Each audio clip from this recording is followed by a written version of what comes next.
welcome everybody. So just a couple of reminders. So follow the COVID safe practices.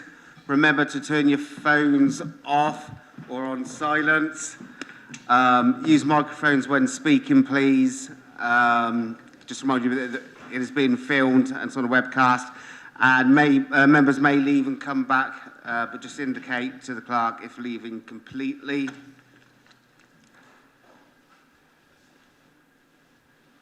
And remember to be kind to each other as well during the debate. Okay, item 1. Apologies for absence, please. Lord Mayor, we've received apologies from Councillors Hunt and Rowley. I don't know if there are any others from the floor. Councillor Malik. Yeah, Councillor Haynes. Okay, and Councillor Smoton. I'm aware that Councillor Altaf Khan. Has a family emergency, so he's unable to attend. Thank you very much. Appreciate that. Okay, no more show of hands. Okay. Item 2, declarations of interest. Sarge. Yeah, item 6 on the taxis. Thank you very much. Anybody else? I haven't got my glasses.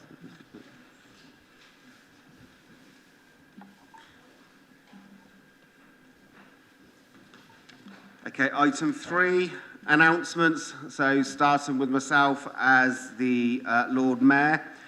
So I've just to remind you all that this is my last council meeting as Lord Mayor.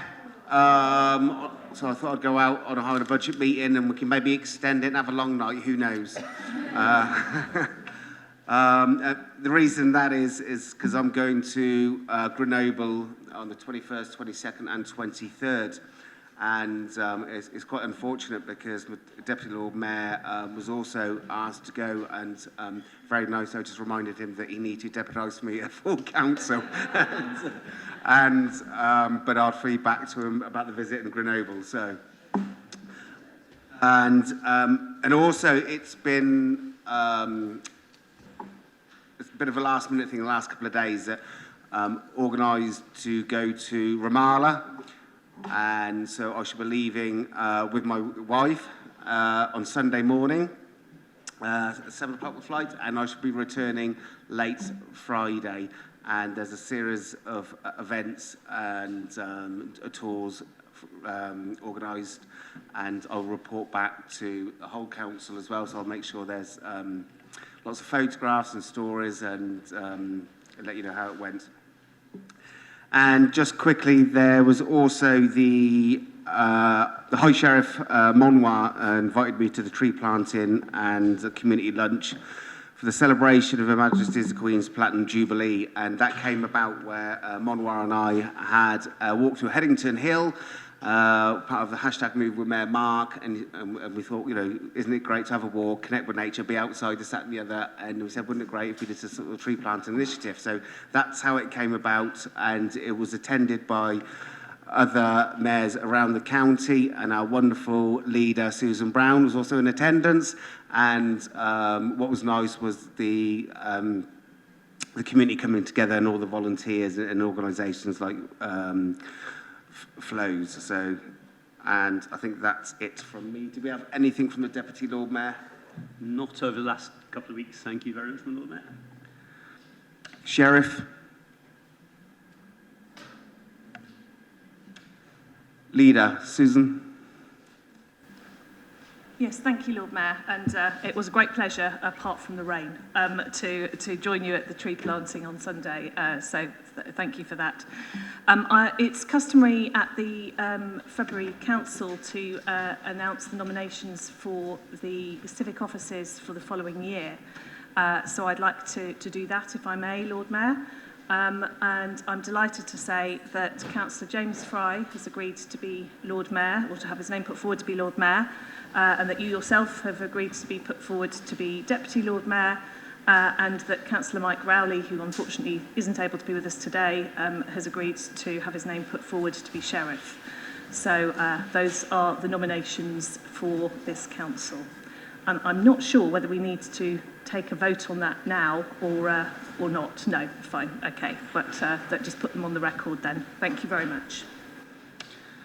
Thank you. Chief Executive, Nothing, Lord Mayor. Chief Finance Officer,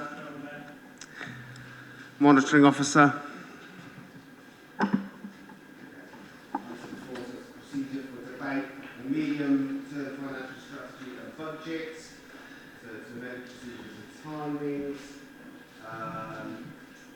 Item 5, other public addresses and questions. Your microphone, Lord Mayor.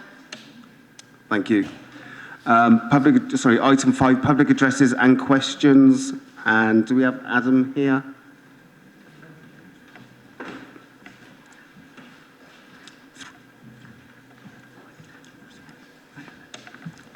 Welcome, Adam, and you have 5 minutes, and I'll give you a reminder after 4 minutes, okay? Thank you very much. So my name is Adam Powell-Davis, and I'm a hospitality worker currently living in Headington. I'm also the branch secretary for the Oxford branch of the Trade Unionist and Socialist Coalition, or TUSC, and it is in this capacity as a young working class socialist that I'm speaking this evening. Later in this meeting, we'll hear alternative budget proposals from the Liberal Democrat, Green and Independent council groups. Given that TUSC has no councillors in Oxford, I would like to use this address as an opportunity to formally present some of our alternative budget proposals as outlined in our People's Budget, which we submitted as part of the budget consultation last month. Oxford TUSC understands that government financial support has only partially compensated the cost of keeping our city running during the COVID-19 pandemic, and we recognise that the council has suffered from a similar lack of government funding in the years prior to the pandemic. We condemn the austerity-driven attacks to council budgets seen over the past decade, which have been implemented by consecutive Conservative governments. But we also reject the idea that Labour-led councils like Oxford have no option but to accept these vicious funding cuts, which are aimed at making the working class majority pay for the economic crises of a capitalist system that defends the interests of a super-rich minority. Concerning this year's proposed budget, Oxford TUSC welcomes proposals to use council reserves to maintain the provision of services despite the funding shortfall. We also welcome the council's emphasis on building sustainable green council housing.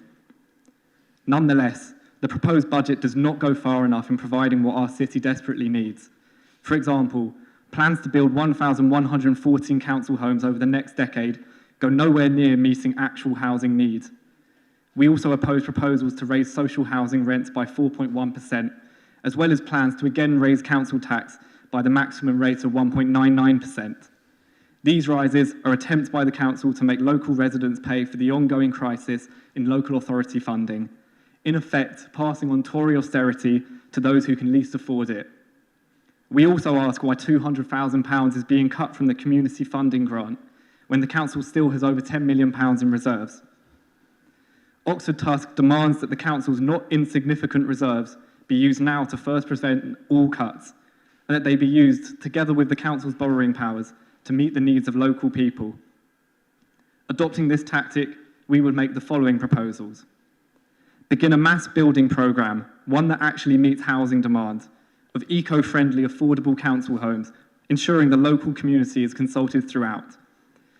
Upgrade the landlord accreditation scheme into a compulsory housing register for private landlords and set up council-run lettings agencies as the means to tackle repair standards, high rents, over-occupancy, extortionate letting fees, and unfair evictions for private homes. Use empty business space to tackle homelessness. End rises to council tax and council housing rents. Demand the government provides the funding Oxford needs, instead of passing the bill on to those who can least afford it. Publicly oppose academisation and demand the county council bring schools under local authority control. Launch a public campaign encouraging the city's vast body of students to get active in the movement for free education. Publicly back council unions' campaigns for a 10% pay rise from local government employers as a first step to winning back the 25% decrease in pay suffered by council workers over the last decade. Set a lead in tackling the cost of living crisis by paying all workers employed by the council a £15 an hour minimum wage. Launch a campaign encouraging workers in Oxford to join their trade union and fight for a £15 an hour minimum wage in their own workplace. bring all council services under council control, restoring them to an even better standard of service than before, reverse the planned cuts to the community fund grant, and ensure the full democratic community involvement in council budgeting and all aspects of decision making, for communities to be empowered, not merely informed. By implementing these kinds of policies in its budget, policies which would radically improve the lives of local people, Oxford City Council could buy time to launch a mass campaign that unites local trade union branches, student groups, community campaigns and others, including other councils nationally, to resist austerity and win adequate long-term funding from the government. Should Oxford win the funding it actually needs, the council would no longer have to rely on its Oxford model, which we view as a clever workaround to avoid the need for genuine mass struggle. We can have no trust in council-owned companies and commercial premises to deliver the funding Oxford needs, and this much has been shown by dwindling council revenues over the pandemic. And just to finish, Tusk seeks to provide a fighting political alternative to the pro-big business, anti-working class policies of the Tories and Starmer's New Labour, and we will be standing as widely as possible in the May elections. Oxford Tusk warmly invites any councillors who agree with our approach to join us. Thank you very much, Adam.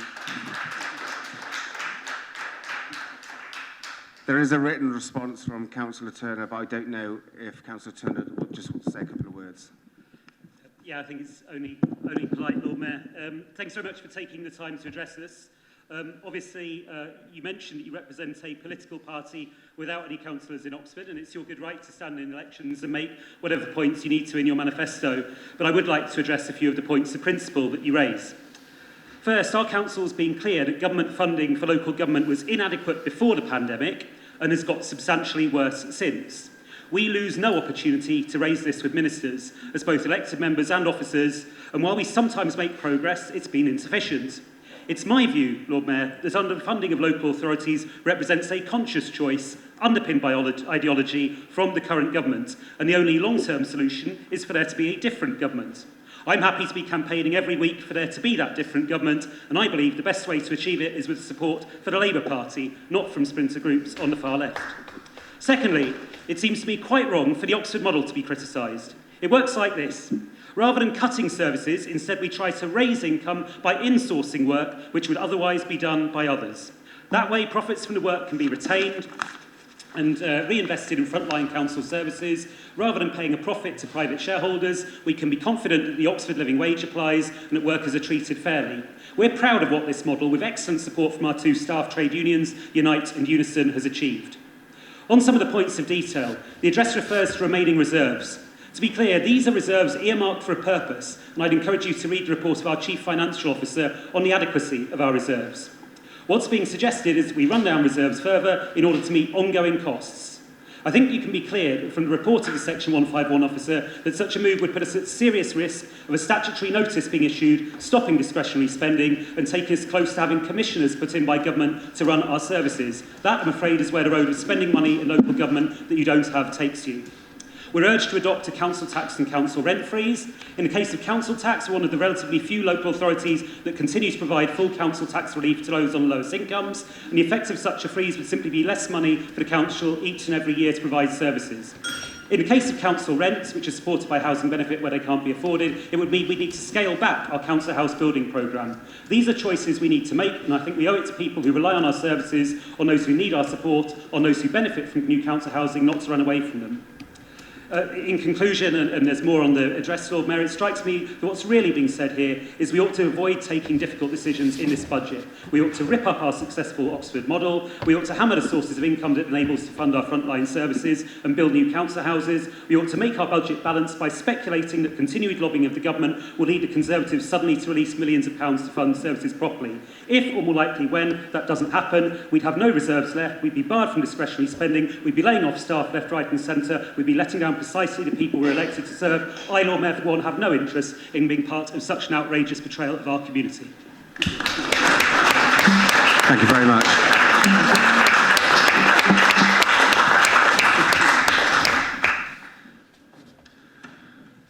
Okay, it takes us on to item 6, so the committee recommendations to be considered before budget debates, which is the Licensing and Gambling Acts and General Purposes and Licensing Committee recommendations on fees and charges for 22-23. And I understand that Councillor Sarge Malik has an interest, is just about to leave.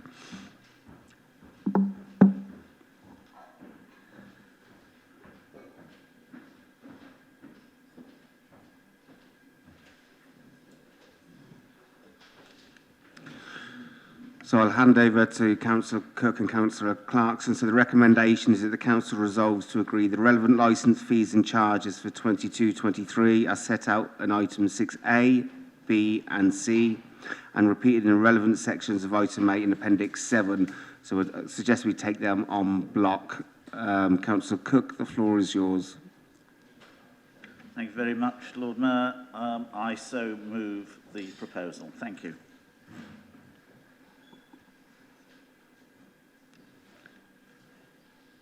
We have a second for that, Mary.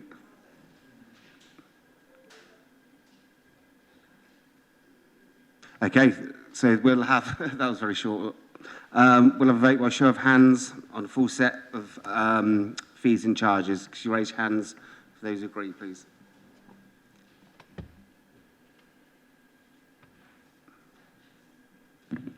Lord Mayor, that's 41, which is everyone in the room. Sorry, 40 in the room. Okay, we can ask Councillor Sarge Malik to come back now, please.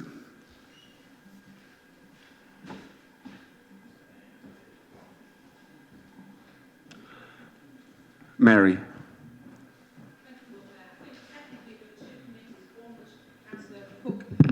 Chairs and one which I chair, both of which have fees and charges. So we've approved the ones that Councillor Cook chairs, and for the one that I chair, we also need to approve it.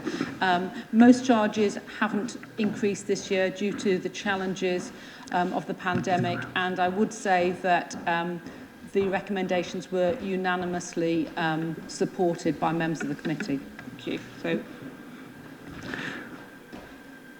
my apologies, Sarge. Sorry, you just have to leave and come back. No, I know, because we. It's move with where Mark.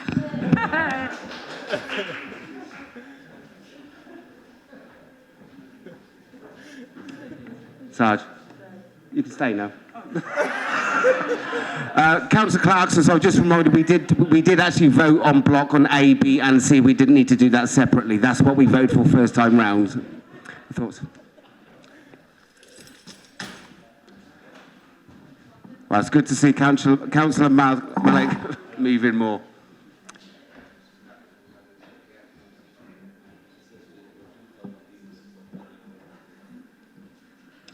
Okay, item 7, report of the Council's Chief Finance Officer on the robustness of the 2022-2023 budget.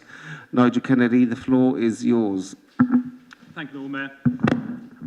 Under Section 25 of the Local Government Act 2003, there is a requirement for me, as your Chief Financial Officer, to report to the Council on 2 issues. One, the robustness of estimates made for the purposes of calculation of the budget, and secondly, the adequacy of proposed financial reserves. And Council are required to consider this and have regard to this advice when they consider the budget. In the case of the robustness of the estimates, I acknowledge the work that's been undertaken by the finance team, the corporate management team, the cabinet and scrutiny panel, who have provided the necessary scrutiny of the figures included in the budget. They've challenged the assumptions and the estimates, some of which, certainly around things like business rates, are significant in numbers, and the government's one-year settlement does little to give any further clarification on these. On the reserves, in the context of budget setting, the pandemic still features strongly. The estimates of the impact on income streams I've previously made still hold true, though. I previously estimated that we will lose around 29 million of income over the next 4-year period. We still have reduced income in many of these areas, including commercial rents, car parking, also town hall lettings. In setting the new 4-year plan, I've maintained the position I outlined of using £11 million of the Council's reserves and balances to balance the plan over the next 4 years. Although it should be noted that this is a 54% reduction in earmarked reserves over the period to around 16 million. People often say, what is the level of reserves we should hold? CIFRA have done some work on resilience, but the latest is based on 2021, pre-pandemic, and could be considered misleading. There is not really a fast and ready rule. It depends on individual circumstances, the services provided by the authority, and the risk that it is running. The Oxford model does bring with it a higher level of risk that are previously highlighted, including the increased resilience on income streams from our companies, which are estimated to deliver around 37 million over the MTFP period, and also the reliance on income streams, many of which have been so badly hit by COVID. It's no surprise that in setting the budget and the MTFP for the coming period, my advice and the strategy was that we should use no more from reserves over this period. In conclusion, I'm happy to sign off the rigour and robustness of the estimates over the 4-year period, and I'm satisfied that even with the draw on reserves of 11 million that we are planning over the next MTFP period, we do still have sufficient amount to provide sufficient financial resilience for the Council based on these estimates. But my advice would be that we can draw on these no more for the time being on these reserves, and ideally they need topping up when positive variations to the budget allow. Thank you, Lord Mayor. Thank you very much, Nigel. So just to note the comments there. We'll move on to item 8, which is in your main pack, pages 47 to 84. The report of the Scrutiny Budget Review Group. Councillor Fry. Thank you very much, Lord Mayor. First of all, as is always the case, but maybe truer this year than ever, the panel, and especially our scrutiny officer, Tom Hudson, and also clearly Nigel Kennedy, who's a very hard-working man, deserve very great praise for all their hard work at the many meetings we've held during the panel's debates. Just by way of background, as you already gathered, the Council's very limited in its abilities to increase revenues via higher charges or council tax. I always have to remind people that the Council receives of business rates a mere 8%. People think somehow we're swimming in money. We are not. And so the need to boost revenues in other ways is a feature of all our budgets, and that's why the Oxford model and the income from companies is so important. We made 22 recommendations, some of which are confidential. Of these, 15 were accepted in full, 3 were confidential items. Of the remaining 7, 3 were partially accepted, and of those 3, 2 were confidential. 3 were rejected as not applicable, which I question in some cases, and I think it requires more care in drafting recommendations in future. And just 1 out of the 22 was rejected outright. And all in all, I think this is a good outcome.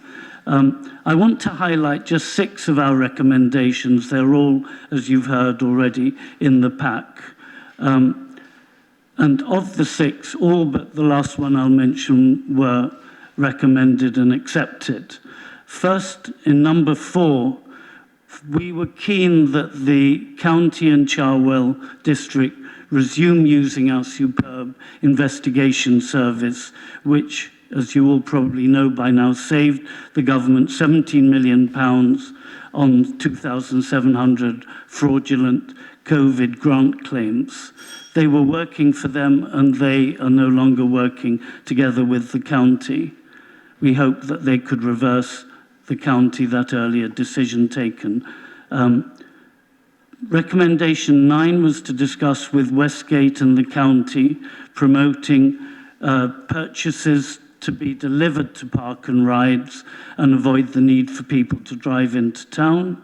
16 built on the work of the housing panel and very helpful. I just say got 30 seconds to wrap up. Okay, well, I would commend you to read item 16, which is about the housing panel and work arising from the social housing white paper. Item 18 was to publicise the noise app more widely. 21 was to reverse the £25,000 of savings on advice centre budgets. The one quibble I have is about the refusal or the recommendation not to proceed with the green flag accreditation. Thank you very much. Councillor Turner. Thanks, Lord Mayor. I'll try this, Mike. I'll be brief. I mean, three quick things, if I may. One is, big thanks to James. Big thanks to other members of the Budget Review Group. Thanks to the officers that supported that, both, of course, the Scrutiny Officer and also other officers who attended the meetings. Yet again, it's a really, really good piece of work.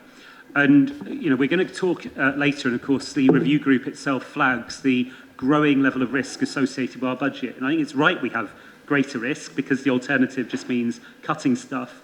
But that means we have to be really, really hot on developing realistic budgets and seeing them implemented. And so the Budget Review Group, the Finance Panel, Audit and Governance Committee become really, really important. And then it's not just about those meetings taking place, sort of tea and bickies style thing, except in our modern world without any tea and bickies, but actually really getting under the skin of the issues and offering real challenge. And I think, having read quite a number of reports where things have gone wrong in local government, that's not happened. And so this work is just really, really valuable and really important. And I think every year it becomes more so. So that's first thing, big thanks. Secondly, James is absolutely right.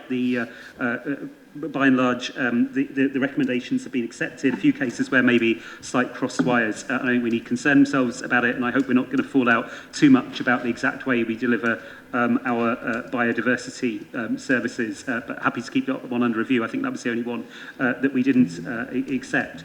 And I'm glad the fraud point is made, and just for your information, Lord Mayor, and that of Council, I wrote actually privately to the Secretary of State, a bit concerned that the ambitious timescale for getting grants out to businesses meant we were going to be stretched to do the necessary checks. Today, by coincidence, I got a beautiful letter back, full of thanks for the hard work of the Council, full of thanks for the hard work of officers, both in getting the grants out and combating fraud, and it's all so good, but they weren't going to review the timescale, instead directed us to a new question and answer section on their website, which was going to make it all right. So that was just great.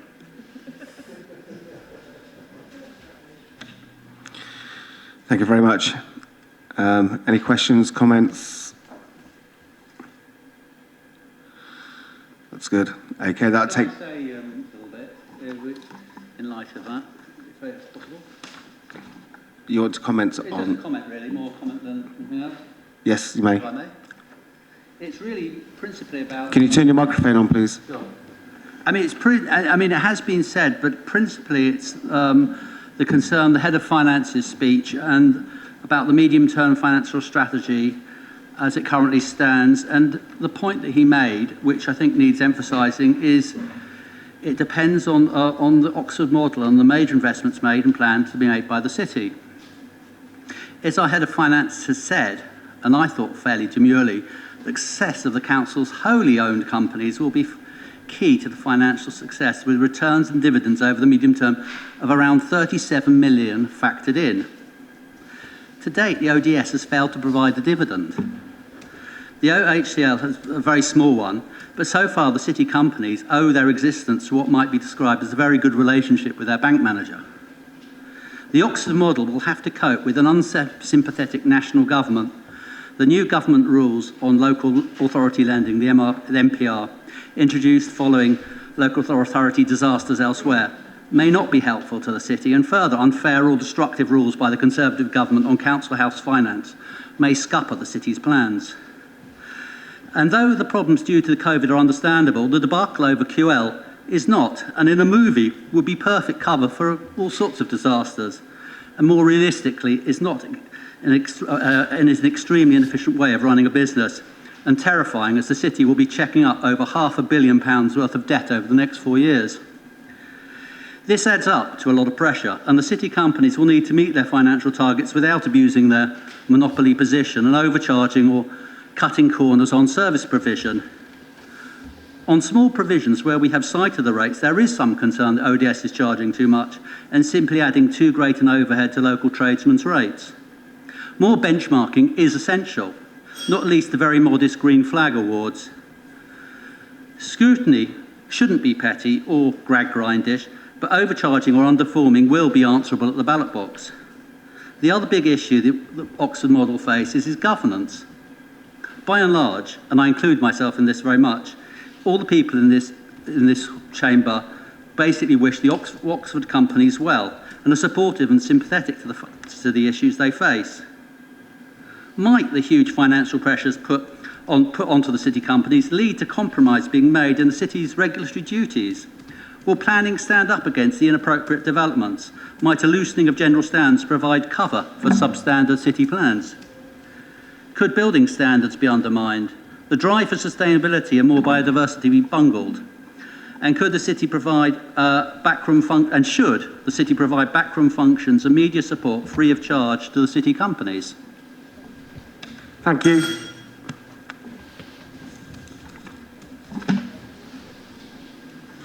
Thank you.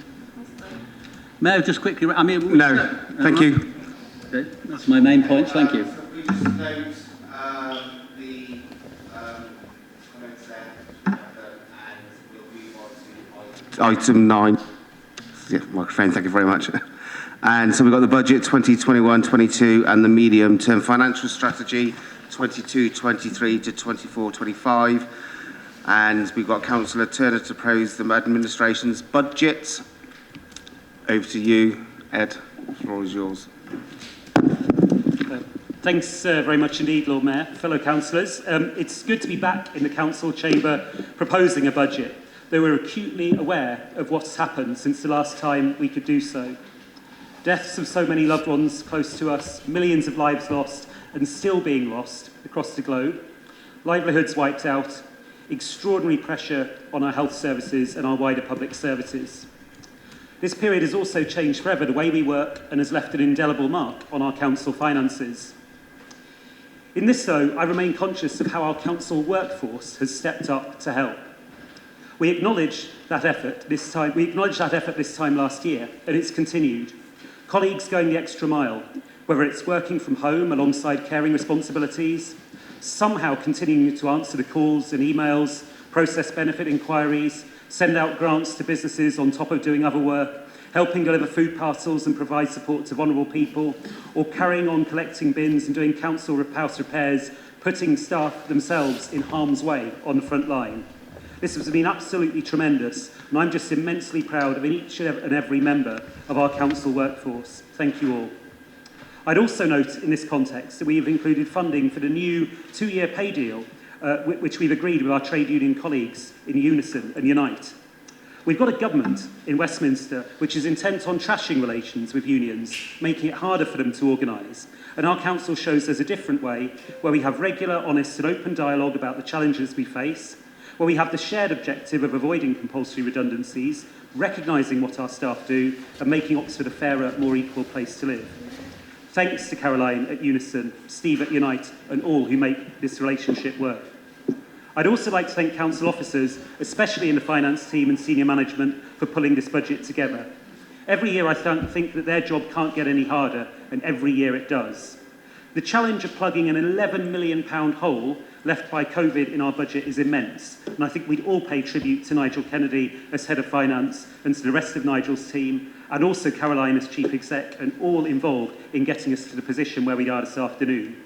We'll have some points of disagreement, but I can't help noticing that across the chamber there's a good deal of agreement on the key tenets of the council's budget, and I think we'd all want to thank you for what you've done. But let me make no bones about it, Lord Mayor, our budget, and we were just talking about this, is riskier than we would like. The estimated cost of COVID not being compensated by government is some £11 million. That's demolished our reserves and made it imperative we deliver on income and savings that we're anticipating. Our Oxford model, generating income rather than cutting services, is a good one, and we're expecting some £39 million of payments in different forms from our companies and joint ventures over the next 4 years. It enables us to insource work, and surely it makes sense if, for example, there's property maintenance, housing development or highways work to be done, for profit from that to return to fund essential frontline services rather than disappear into the pockets of private shareholders, and indeed for the staff doing that work to have decent terms and conditions, including our Oxford living wage, which is of course rising to £10.50 this year. This is very much not the path of least resistance. The alternative, cutting back at services, would make running a council a much less risky business, and it's essential we support our companies to thrive and monitor very closely how they're getting on in delivering the income that we need. I'm heartened, though, and this is perhaps where I part company with the councillor who just spoke, at what I see. Just around the corner from where I live, there are 2 great blocks of new housing, one shared ownership, the other's council housing. I've had brilliant feedback from the new owners and tenants, So positive, and I know from private conversations that moving in has made a powerful, powerful difference to their lives. Let's stick with the topic of housing. Not only do we include over £1 million each year for our Great Estates programme, we'll make available over £8 million to reduce the carbon impact of our council properties, part of our commitment to tackling the climate emergency that we face. We also propose to purchase Ropen House for social housing and retain full funding for our work to prevent homelessness. Perhaps most significant of all, we propose over the next decade over 1,000 new council homes, 1,114 to be precise, at a cost of some £370 million. I think many will be aware, Lord Mayor, that in my own part of Oxford, there's been a fair amount of quite vocal criticism of some of those houses. I understand that. Of course, in deciding to build more homes, there are difficult choices to be made and difficult conversations to be had. But in addressing this issue, I think we have to be very mindful as well of those voices which are not always heard so loudly. The mum with a baby living in a shared house, shared with strangers with dodgy electrics. The family of 6 in a 2-bedroom flat who have the fridge in the bedroom stopping anyone from getting a good night's sleep. The family in a top floor flat desperate for some private garden space for their child with special educational needs. The vulnerable person left sleeping in a van after the home in which he lived was sold. In some cases, it's possible to help. In other cases, because of the shortage of social housing, I can't. But what I can do is look people in this position in the eye and say that I will do whatever I can to get more social housing built in Oxford. No ducking and diving, no forked tongues, but doing what we can. By passing this budget and supporting us to deliver this programme of over 1,000 new council homes, I believe that we can look those people desperately in need of housing in the eye and say that we collectively are doing what we can. We're also very conscious that before this pandemic and the fallout, Oxford was a desperately unequal city. That statistic about the gap in life expectancy between a man in North and in South East Oxford having grown to 15 years is quite hideous. Access to decent, affordable housing is part of that picture. But of course there's more. We've always known about people choosing between heating and eating, people unable to give their kids a birthday present because there's a shortfall on the rent, thanks to the household benefit cap, for instance, introduced by the coalition government in 2013. And I'm fearful of what's to come. The cost of fuel is rising starkly, and the price of everyday essentials is just going up and up. I'm proud to be a Labour councillor supporting a party that's got a plan to lower energy bills, including increasing the warm homes discount and stopping VAT on domestic energy for a year, funded by extra tax revenue, including a windfall tax. Obviously, whether the government does that is not something, though, that we can control. But we're bending over backwards, Lord Mayor, to help with things that we can control. That includes full core funding for advice centres restored after the representations we had during the consultation phase of our budget. Importantly, it includes full council tax reduction for those on the lowest incomes at a cost to our council of £1.9 million next year alone. Sadly, this scheme is the exception rather than the rule in local government nowadays.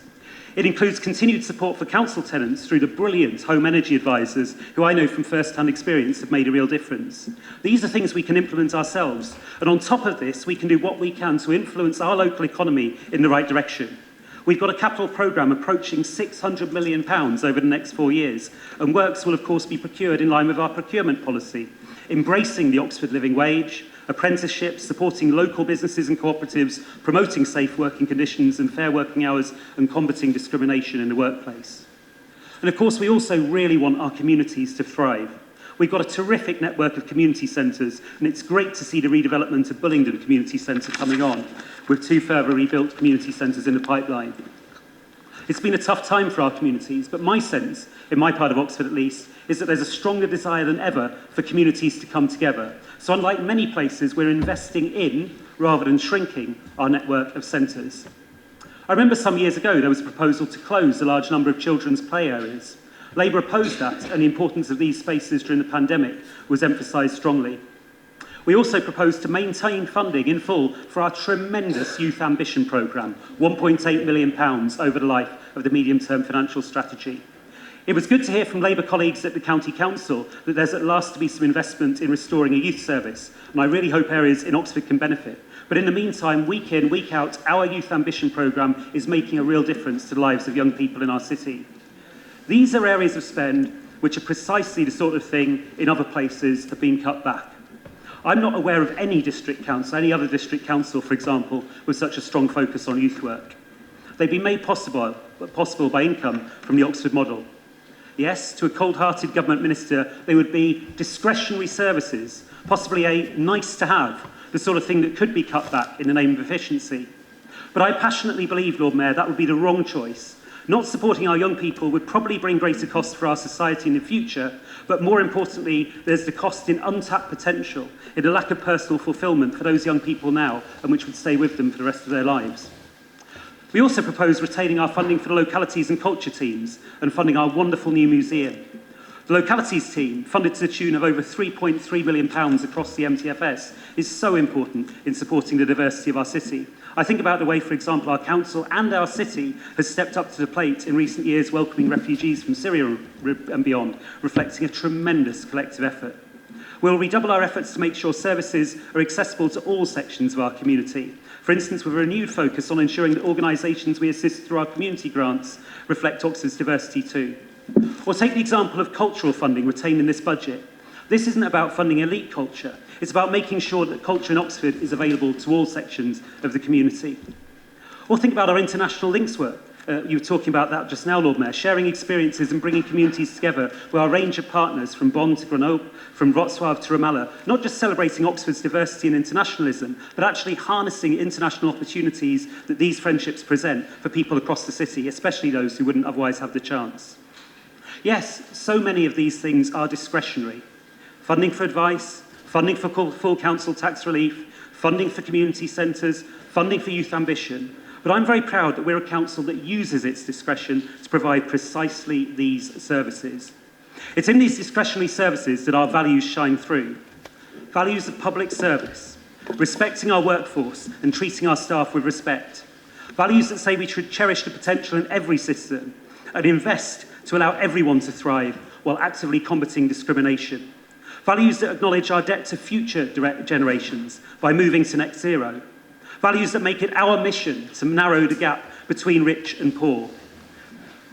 Values that make it our mission too to end the scandal of rough sleeping and the appalling suffering caused by the lack of genuinely affordable housing in Oxford. This budget sees the marriage of sound financing and income provided by the Oxford model with a clear commitment to our values. When people look us in the eye and say, does what you do actually make a difference? Does what you do actually give us hope? I think, Lord Mayor, we can look everyone back in the eye and say that we're doing what we can. That's why, Lord Mayor, I ask for support for the administration budget this afternoon.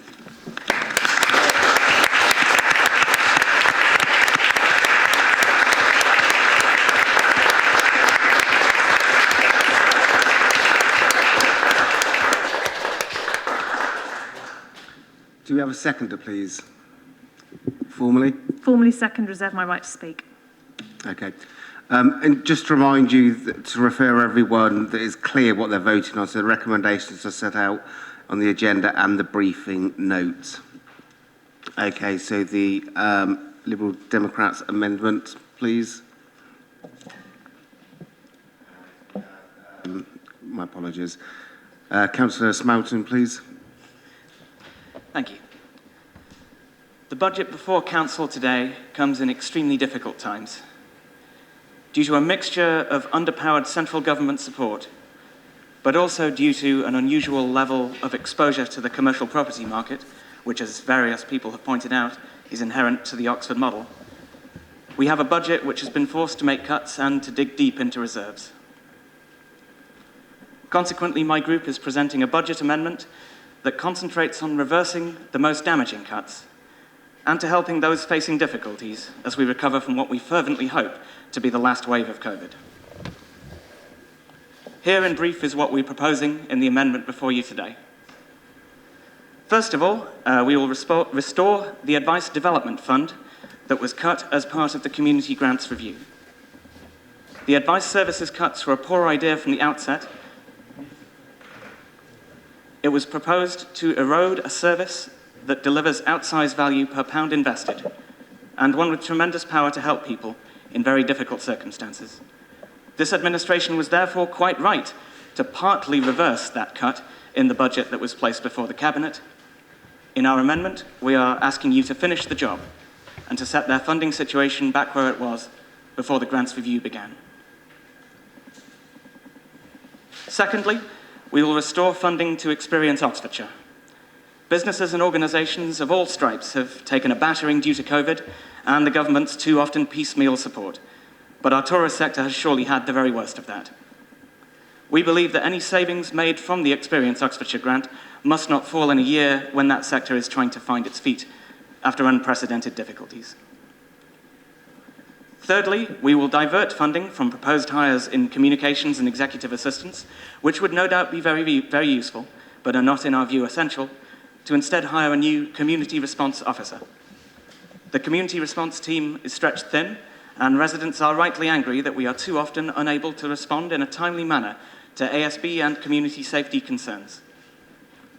Bolstering this service is vital to retaining people's confidence regarding public safety, and to show that even in difficult times, we are an attentive council that cares and is available when it's needed. Finally, we will restore the green flag scheme for our parks.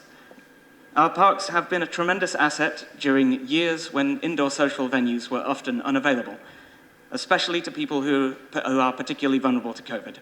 If, God forbid, we were to face another wave of COVID, then we will need them all the more. The scheme's cost is tiny in the scale of the city's total expenditure and punches above its weight in terms of the value delivered.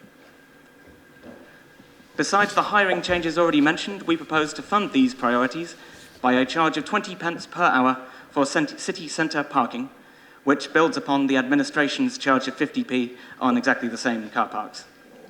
This would serve to incentivise public transport to access the centre whenever possible. We'll also move to a quadrennial electoral cycle, in common with many other councils, and remove this council's unusual funding of a second deputy leader position. I'm sure none of us here are in it for the money, so I'm confident that this normalisation will not risk depriving us of Councillor Hayes' services.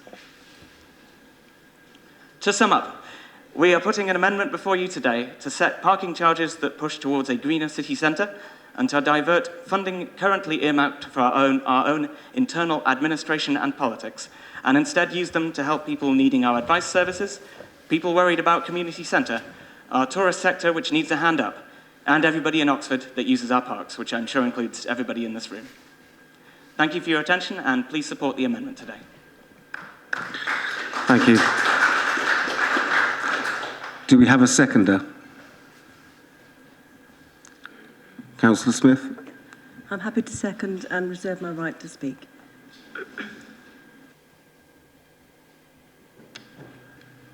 Councillor Turner, to respond? Yeah, thanks very much indeed, Lord Mayor, and thanks to Chris for the contribution. I mean, if I may, I enjoyed Chris's contribution more than I enjoyed Tom's contribution just now, which I thought at times was rather scurrilous in its content. But perhaps we're best moving on for that. I mean, there are a number of ideas for spending here, Lord Mayor, which are, in principle, good ideas. And I think they're ones which we wouldn't have a massive problem with if we had more money. And I think the councillor's quite right to flag the straitened times that we're in. Of course, for example, with Experience Oxfordshire, we've done our best to try and support that organisation by drawing on government funds which have been available for the recovery of tourism, and that's been our way of showing some support.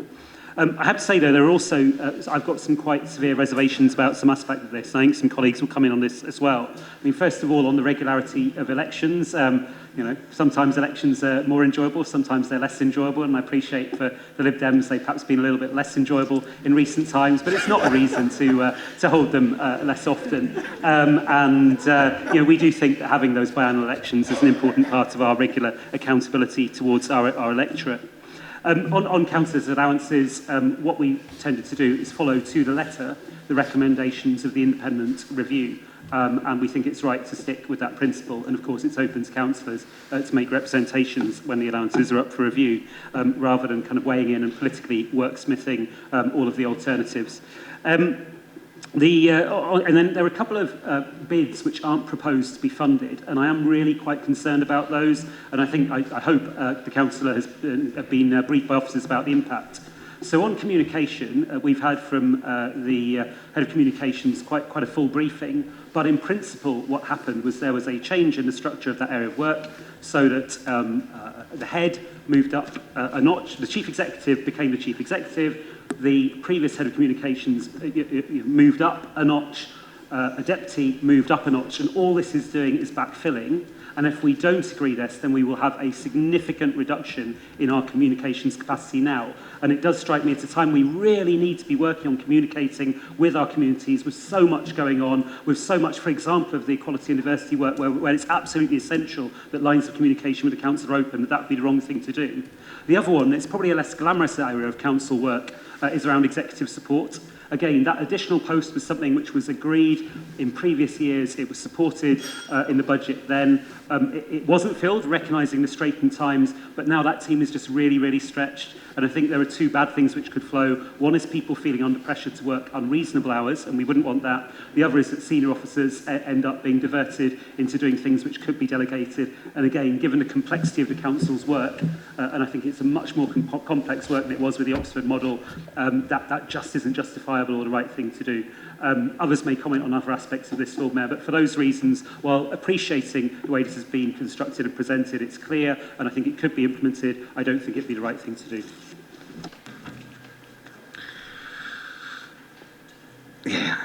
Thank you. Councillor Linda Smith, please. Thank you, Lord Mayor. Yeah, I'd like to speak against the Lib Dem budget amendment. In particular, I'd like to just highlight how wrong-headed it is to propose to spend £18,000 on reinstating the green flag scheme, which, you know, we have rehearsed several times in this chamber before. This council carries out regular surveys of park users. We've got user groups in most of the parks which used to have a green flag. We've got local ward councillors, we've got our cabinet member, we've got the community services team on the client side of the council, all working with ODS year-round to make sure our parks look their best. Not being part of the green flag scheme also means that we can set our own priorities for how the parks should be managed. It's not a tick box exercise to please the green flag judges. We can tweak the attention different parks need at different times of the day, at different times of the year, so it's far more responsive. Yeah, so we really don't need to spend £18,000 just to have, you know, a green flag flying in order to congratulate ourselves, give ourselves a pat on the back about, you know, how brilliant our parks are, because we all know, you know, how brilliant they are, how valued they are by our residents, and, you know, our residents can, and park users can be the best judge of them.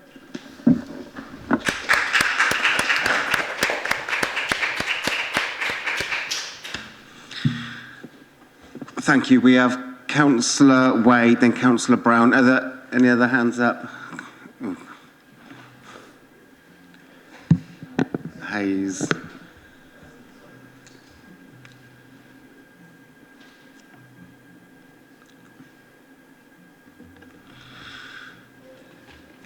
Councillor Wade. Thank you, Lord Mayor. I'd just like to refer to one issue raised in our amendment about the community grants review and its effect on our 3 advice centres in Blackbird, Lees Barton and Rosehill and Donington. The review was, on the surface, commendable. It was to look at the challenges created by COVID and new ways of meeting those challenges in a profoundly unequal city where 29% of our children live below the poverty line. However, there was an underlying challenge for the reviewers to reduce the grants to community groups by £200,000 per annum. A small cut, you might say, to a grants pot of £1.72 million, but a disaster to many small community groups. And the community providers chosen to receive a major slice of the £200,000 cuts are advice centres at Blackbird, Lees Barton and Rosehill and Donington. Following a powerful address to scrutiny by Sue Tanner, whom we all know and respect, and budget review group support, the 25k core funding, which was to be cut, has been restored. However, the 45k cut to the Advice Development Fund has not been restored in the administration budget.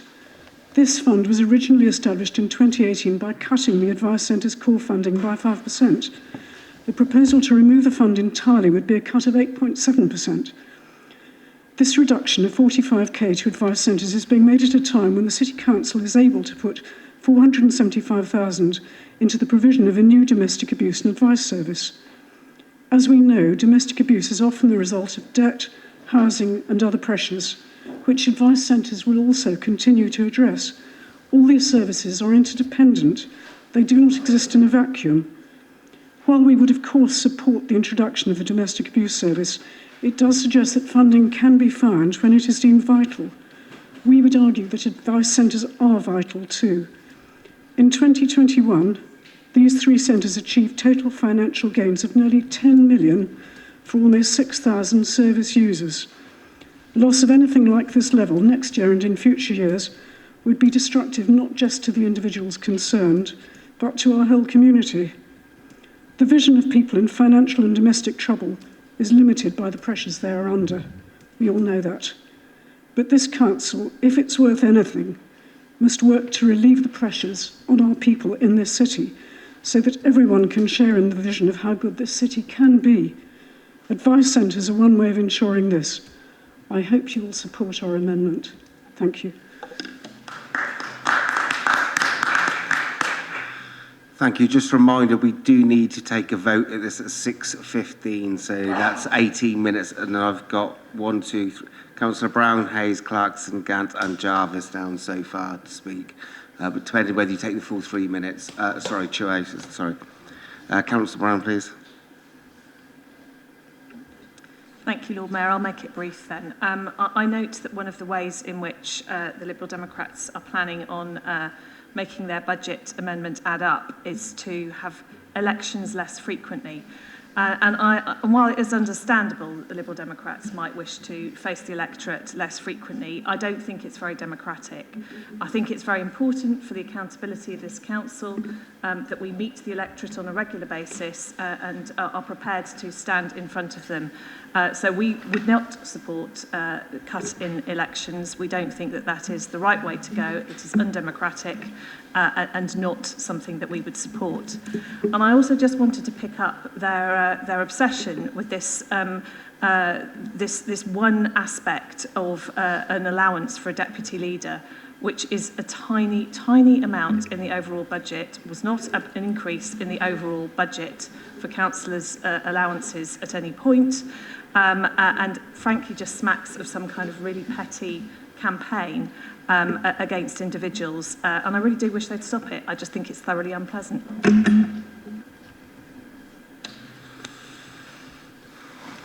Thank you, Susan. Tom. Thanks, Lord Mayor. I'll be quite brief because I recognise we're short on time. I think we need to reflect on why we are here, why we are in this situation. Of course, the pandemic has taken its toll, but we must also remember that the Liberal Democrats were collaborators in government for 5 years in undermining local government and in particular undermining the City Council.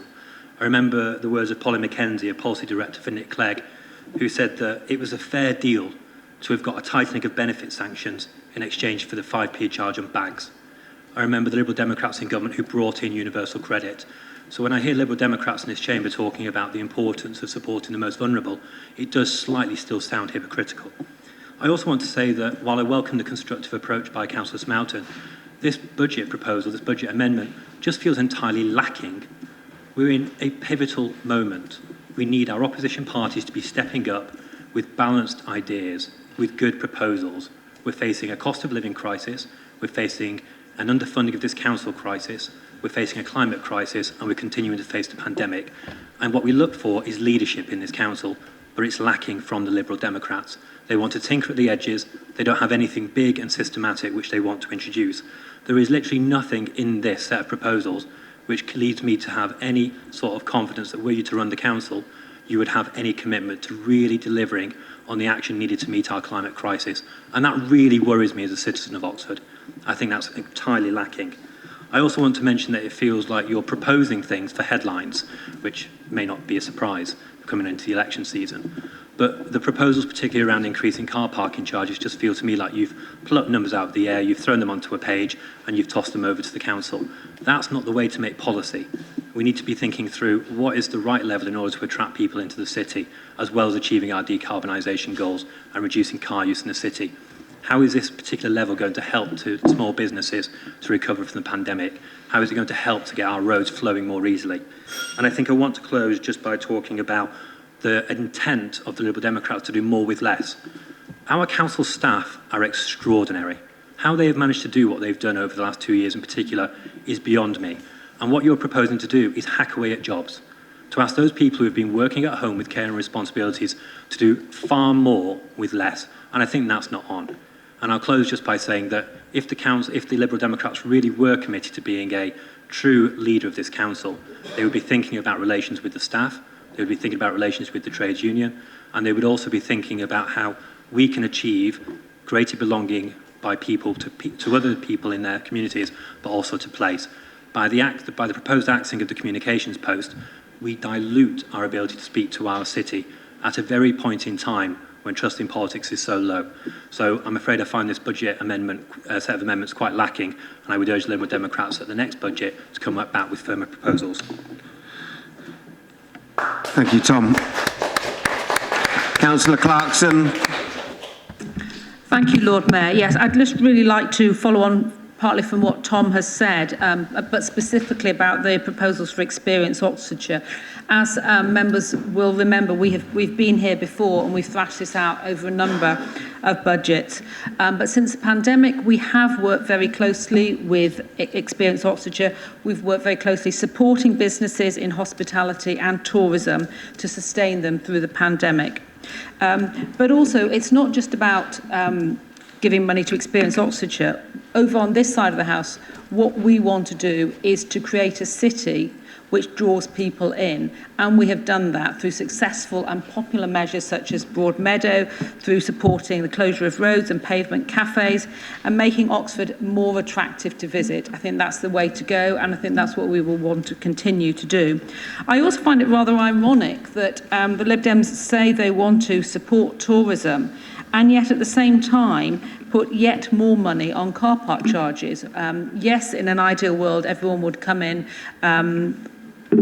by coach or by bike or would walk in, but we have to accept some people are going to drive in, and by increasing parking charges yet more, that will be a deterrent. So that will undermine all the great things you claim to want to do about tourism. Thank you. Councillor Gantz, please. Thank you, Lord Mayor. Just a few points, maybe start in the order we've heard them. Why do we have to accept that people will drive in? Does the councillor not support the County Council's proposal to remove the car parking from Broad Street? I do. That was a bold initiative in pursuit of the Oxfordshire Fair Deal Alliance's climate agenda and agenda to make our city more welcoming to tourists. The point about Experience Oxfordshire, there are many new councillors who weren't here when that cut was originally imposed, and it was before the pandemic. I think it's important to be clear about that. Experience Oxfordshire didn't know it was coming. The result of it was that their premises and the visitor centre closed in Oxford. So talk about encouraging them has not reversed that. There are moves in that direction in the budget papers, and we will be monitoring them carefully. But that is the result. It's a boarded up building in Broad Street. That is not evidence of encouraging returning tourism to our city. Councillor Hayes talks about big and systematic gestures. Well, my colleague Councillor Smoton was very clear about the circumstances in which we find ourselves this year. There's no point in pretending otherwise. But we have in previous years opposed the tying up of millions of pounds of capital in the Seacourt Park and Ride, which still hasn't opened, including on many, many days when Westgate, just a mile and a half away, was closed because it was full, because this council has allowed the Westgate to set its own parking charges. Those are not the actions of the council that is genuinely committed in its actions to addressing congestion and climate crisis in our city. The green flag issue is a fairly small one. Of course, it was Councillor Linda Smith who withdrew it. All I say is that the Budget Review Group also made the point that it would be welcome to have it. Talk of our budget amendment hacking jobs is, really not true and not fair. There are choices to be made. We all know that, and we have proposed sensible and proportionate choices. On the question of the second deputy leader, I certainly wasn't going to mention it, but it's been mentioned by others. But I must just say it's not a personal attack on individuals. That's just incorrect. Finally, on regularity of elections, yes, some elections are more enjoyable than others. Cheshire and Amersham, Shropshire North, Carterton. Last May's council elections for the county council, where the Liberal Democrats took 8 seats off the Conservatives and became the leading party in the Oxfordshire Fair Deal alliance, which has deprived the Tories of leading that council for the first time ever. It is not anti-democratic to face the same voters with the same regularity. What not doing so does is it embeds the ability of a party that already has a big majority to hang on to it, because only a bit of it can only ever be challenged at one time. The Labour Party has 75% of the seats in this chamber on 47% of the votes, and we think that needs to change. Thank you. Councillor Jarvis, please. Yeah, I'll be incredibly brief. Thank you, Lord Mayor. Just to start by saying I think that there are some good proposals in this amendment. They wouldn't necessarily be the things that we would prioritise, and indeed they aren't in the amendment that we put forward. But nonetheless, I think there are some sensible proposals in there. But just to mention briefly why we won't be able to support this amendment, and it's linked very much to that last point that's been raised, and it's been raised by others, which is the question around democracy and elections. And I think, from my perspective, irrespective of the relative merits of a 4-year election cycle versus a 2-year election cycle, I think if you're going to be making significant changes to our democratic processes, it ought not to be through a minor budget amendment that comes in one day before a council meeting. It should be a wider conversation that happens in this chamber with residents and so on. So I think we ought to be having a conversation about our democratic processes and about elections more broadly, but I'm not sure this is the right forum for it, and so we won't be supporting the amendment.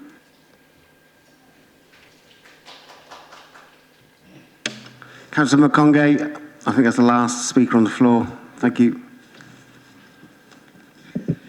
Thank you very much, your Lord Mayor. I'm just so disappointed with the amendment from our Lib Dem. The most important issue here, they are the largest opposition, and we expect balance and checks. I'm happy that I'm on the administration, but I would also expect the Lib Dem to give us checks and balances so that we can improve. Looking at their amendments, basically, they have got no substance. I'll just pick one. I think it has been mentioned by my colleagues here, the amendments to cut the deputy leader. They have given a reason why they are proposing this. The reason they have given is because there's no post from other comparable authorities. And they have gone further to say there's no post at the county council. Honestly, I think we should get the constructive amendment so that we can think about that to improve our democracy and our budget. Thank you.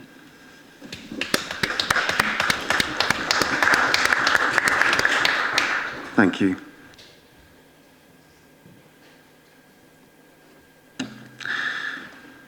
Councillor Ross-Smith.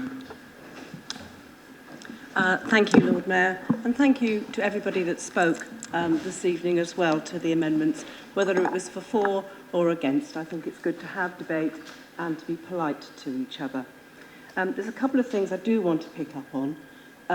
One was the green flag scheme that we have, Freddie, and we have actually consulted the Friends groups, and the majority of the Friends groups would actually like to see it reinstated, and I understand it was mentioned at the Finance Scrutiny Committee as well. It's not just a question of, having the flag and having inspectors round. It's much more than that. It's our Friends groups working with staff. And as you know, we used to have one dedicated staff to each park linked, but it seems now that we don't have that anymore, and that's to be regretted, particularly in one of our local parks in Headington, Bury Knoll Park.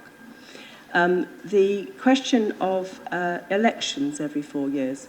Well, I agree with some of the people. Actually, do you know what? We ought to have proportional representation. That's what we should have. Let's make votes fair, please.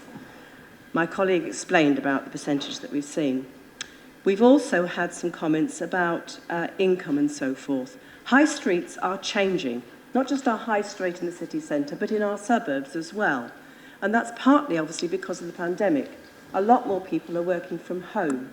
And I think this council should be promoting the 15 or 20 minutes live close to work and to where you can shop. Recent reports about high streets, both in the outlying areas and in city centres, has shown that there was, before the pandemic, a 60 to 70% retail mix with just a 20 to 30% leisure and the rest being made up of banks and other facilities. That has now changed dramatically. We're seeing the bookshops closing in the city centre. I understand Blackwell's is up for sale. And that is because more people are buying online. So we are seeing that change. Having said that, we're seeing our cafe and restaurant people actually go up on the number of percentage. We've also seen a decline in the banks and other things. But I think we're going to see a much more sort of leisure facilities actually on our high streets. I would like to second this motion. I think that we have made some good points, and I hope that those will be considered. But Experience Oxford and tourism are important for our city, and that will be important too going forward. Many thanks.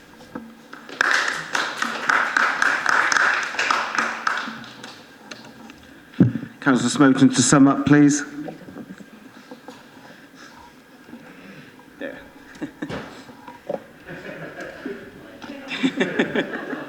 Well done. Thank you, Lord Mayor. It's a good start. Let's see if I can pick up from there. All right, just a few points to pick up. The majority of these have been picked up by my colleagues in the course of the debate. Let's see, what have I got? Communications and executive assistance. I think a compelling case has been made by I believe, two different councillors, so I should have written names down, that those are good things to have if we can have them, but obviously limited resources. So it's fair to say, in an unlimited resource scenario, of course we want to make all those hires that are being recommended, but we really look our constituents in the face and say that is a higher priority than hiring the community response officer, or a higher priority than restoring the advice development fund. You know, some of those things are internal and they're good if we can possibly have them. Some of those things are directly facing onto members of the public. It's for that reason that I respectfully suggest that those should have a higher priority. What else have I got? We were accused of plucking numbers regarding the parking figures. I'll have you know those parking figures were arrived at by a proper consultation with the head of financial services, which I assume is the same place where you got your figures for your own proposed rises in car parking figures. So I suggest you probably owe the head of financial services an apology. Yes. Parking was accused of laying into businesses or tourism by different councillors, but you yourselves are proposing to raise the cost of parking in those same car parks by 50p.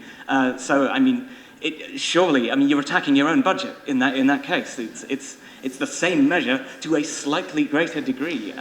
It was that crucial 10p, the point where it crossed the line from grimly necessary to hacking away at business, or whatever's the phrase that was used.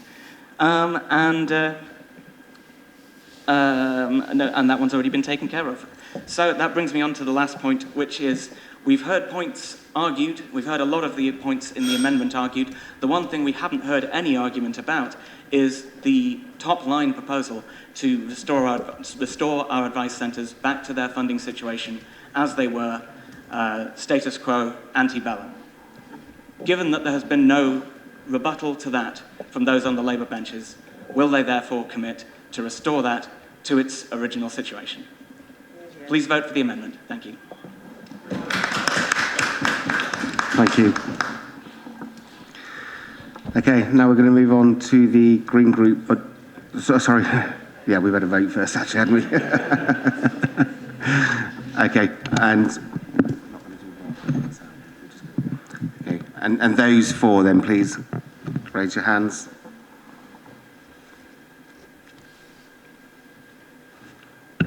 Eight, Lord Mayor. Those against?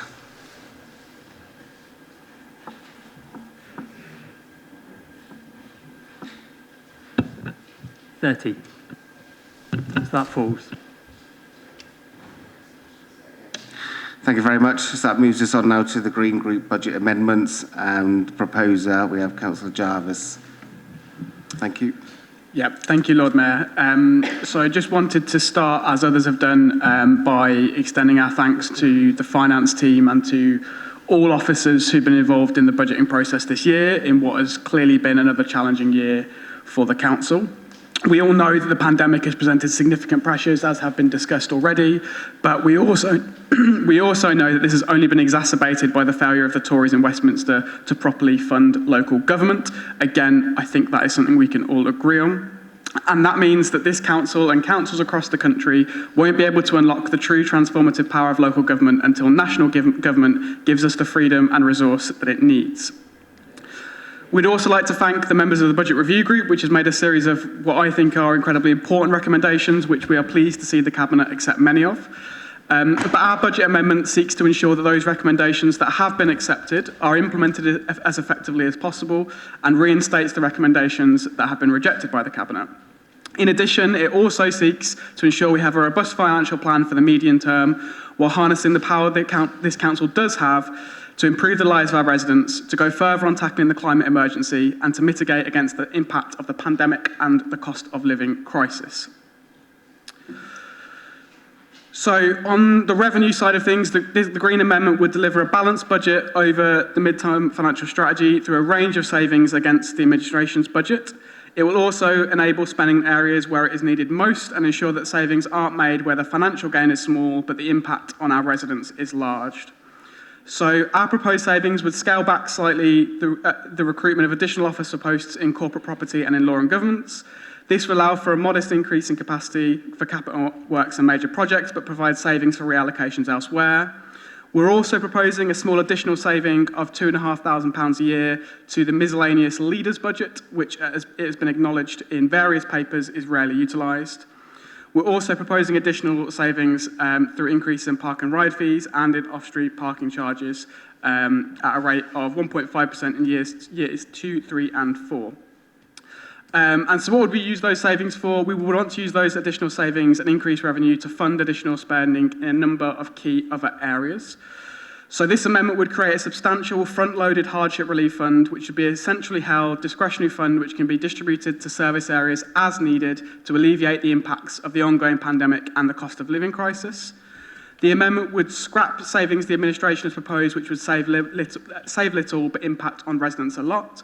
To this end, it would reverse the proposed cuts to the out-of-hours noise service, reverse the reduction of the vacant commercial noise environment health officer post, and reverse the increase to the garden waste bins concessionary rate. The amendment would also provide resource for measuring, managing, reporting and auditing carbon reduction, without which we will not have the confidence of knowing that our emissions reductions policies are effective. It would introduce a biodiversity officer, which has already been picked up at various points today, to work with applicants to ensure that the new planning requirements for net biodiversity gain are satisfied and effective. And finally, it would introduce a solar projects manager in years 2, 3 and 4 of the midterm financial strategy to manage the capital programme that our amendment proposes. On capital, we, on this side of the chamber, have long criticised the administration's decision to seek to invest speculatively in commercial property, for which we believe both the business case and the social benefits are deeply unclear.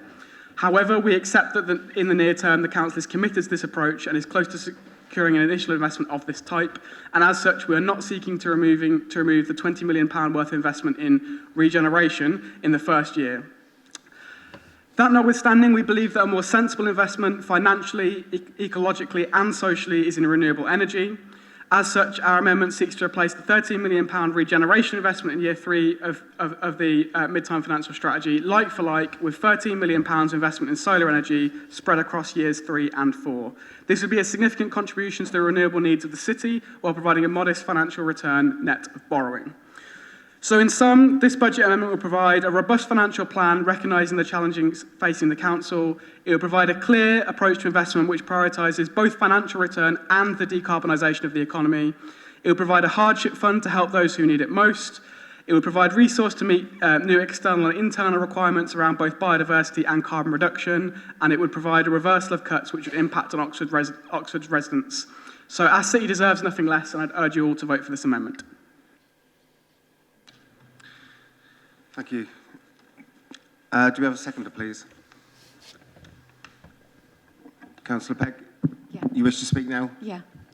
The floor is yours. This year's Green Budget has two battles at its heart: the urgent need to tackle the climate crisis and our responsibility to reduce growing inequality in Oxford. Whilst the Labour budget does make progress in these areas, it isn't ambitious or bold enough and doesn't propose a big enough change to a status quo which just isn't working.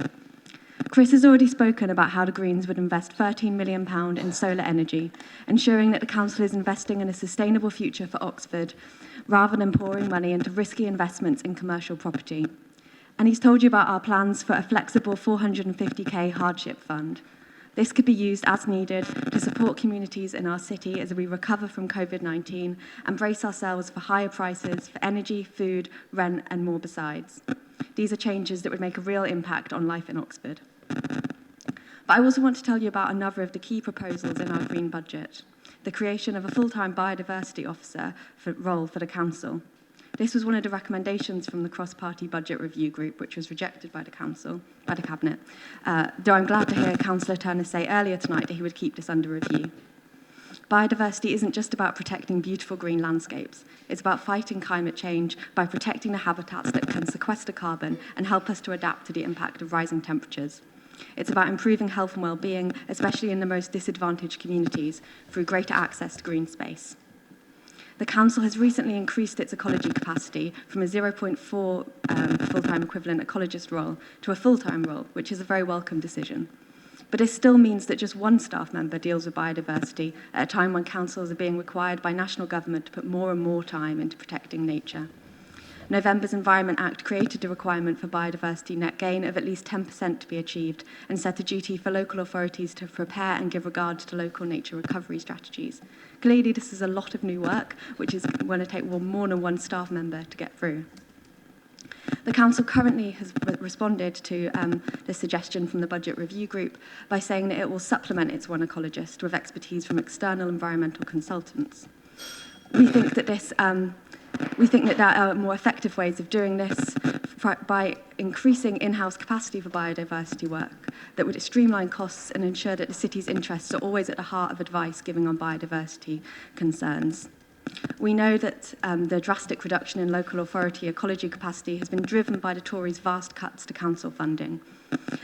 Whilst as a council we can't undo those cuts, we can respond to this lack of national investment by doubling the council's ecologist capacity through this new biodiversity officer role.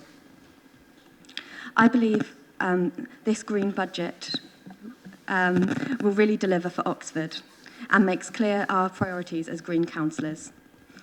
By investing in solar power and creating a flexible hardship fund, we are setting a path forwards to a fairer, cleaner and greener Oxford.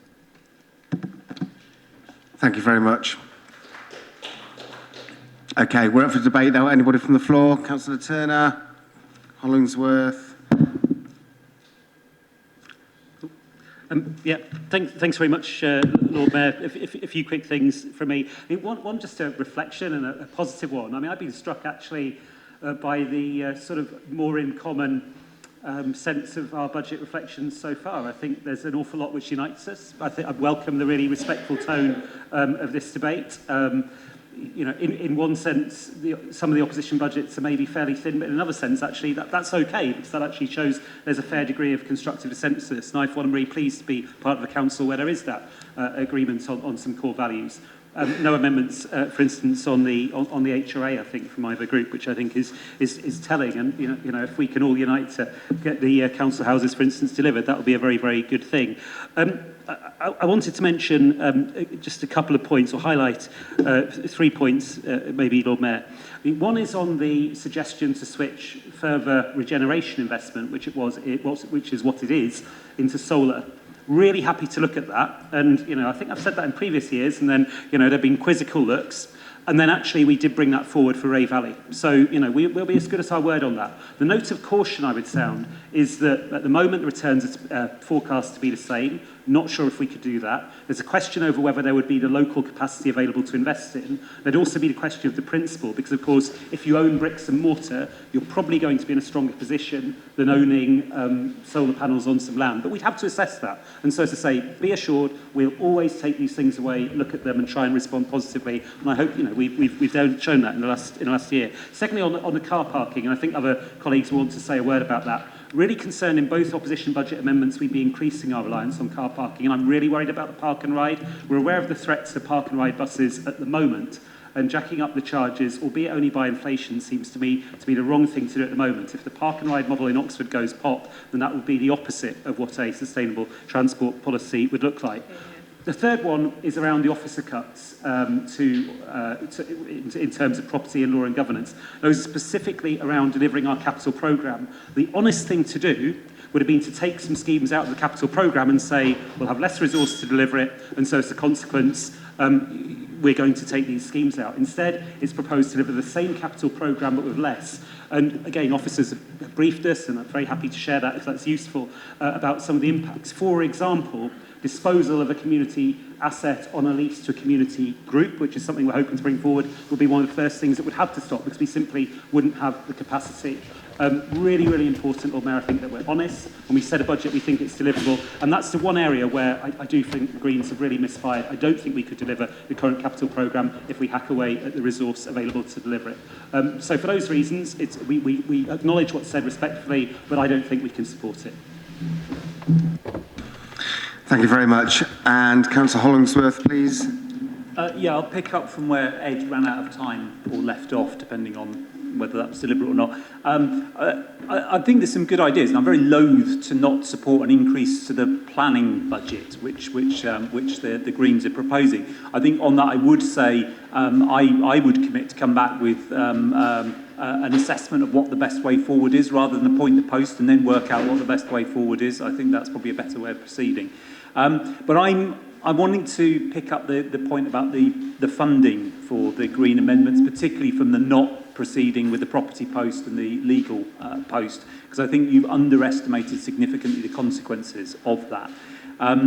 For example, I mean, income from property is substantial. It's been battered, obviously, during the pandemic, but it's still a really major part of this council's revenue streams, and that's reliant on having a properly funded and supported property team and their legal advisors to ensure that leases are signed in a timely way, and that's what these posts help to deliver. They also help to deliver the capital programme, including investment in solar farms. So you need the lawyers and you need the capital, the property people to advise on those kinds of transactions. The decarbonisation project that's going on, that's taking up a lot of extra time, and that's what needs resourcing. The Council House Building Programme, which I think very, very rightly and very positively you've left entirely intact in your budget. But in particular, the flood alleviation scheme is going to be the big driver for extra work over the next 12 months. That's a £150 million scheme to protect hundreds of homes and jobs across West and South Oxford in particular, and beyond the boundaries of the city. It's absolutely critical that we have the proper resource to do the land deals that need to be done to ensure that that can go ahead. And without those posts, it just won't be possible to deliver the current capital programme, probably including OFAS. And it will almost certainly lead to a negative impact in the end on the general fund revenue budget itself. Won't be immediate, but when leases aren't signed or things are delayed, then the money from those investments will come through more slowly. The alternative, of course, is to pay for external support, but at 2 or 3 times the cost. So I think it's a false economy and a badly timed one. But I do think the spending proposals have some merit, and while clearly if you haven't got the cuts to pay for them, which I would support, then I'm not going to vote for your budget. But I do think the point you're making on the thrust of the biodiversity is a right one, and I'm very happy, as Ed did, to undertake to take that away and bring it back in due course through Cabinet. Thank you very much. Councillor Thomas, please. Thank you, Lord Mayor. Other councillors have anticipated me, but One thing I had to say follows on quite nicely from what Councillor Turner was saying on constructive consensus, which I'd say is not only an endorsement of Labour's budget, but also of council processes working as they should. And one of those has been the budget review group, which we heard about earlier, and which I was happy to sit on. And in that process, we heard from officers and we picked their brains, and that's such a vital part of this whole process, and of scrutiny, which is something that we've seen has fed back on the reversal in the reinstating of the full core funding for advice centres, from not just the consultation, but also from budget review group recommendations. But in this case, the thing that I think perhaps baffles me about the Green Amendment is the out-of-hours noise service reversal in that cut. This is something that, as part of the budget review process, we heard was from officers was underused and rarely resulted in enforcement action, that there were more cost-effective alternatives available, and it would be better to go on evidence collection services and things like that. We had just absolutely brilliant on-the-ground experience, and it baffles me really that officer advice hasn't been taken into account. So that's one thing I'd pick up on. Thanks.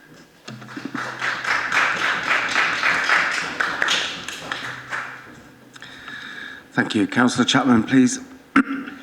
I will be brief because most of it has been said, but unlike the Liberal Democrat rat bag set of proposals, there is actually some coherence in this particular set of proposals, and I'm glad that Cabinet members are happy to go off and have a look at some of them. I see we get support from that side of the House to what I'm proposing.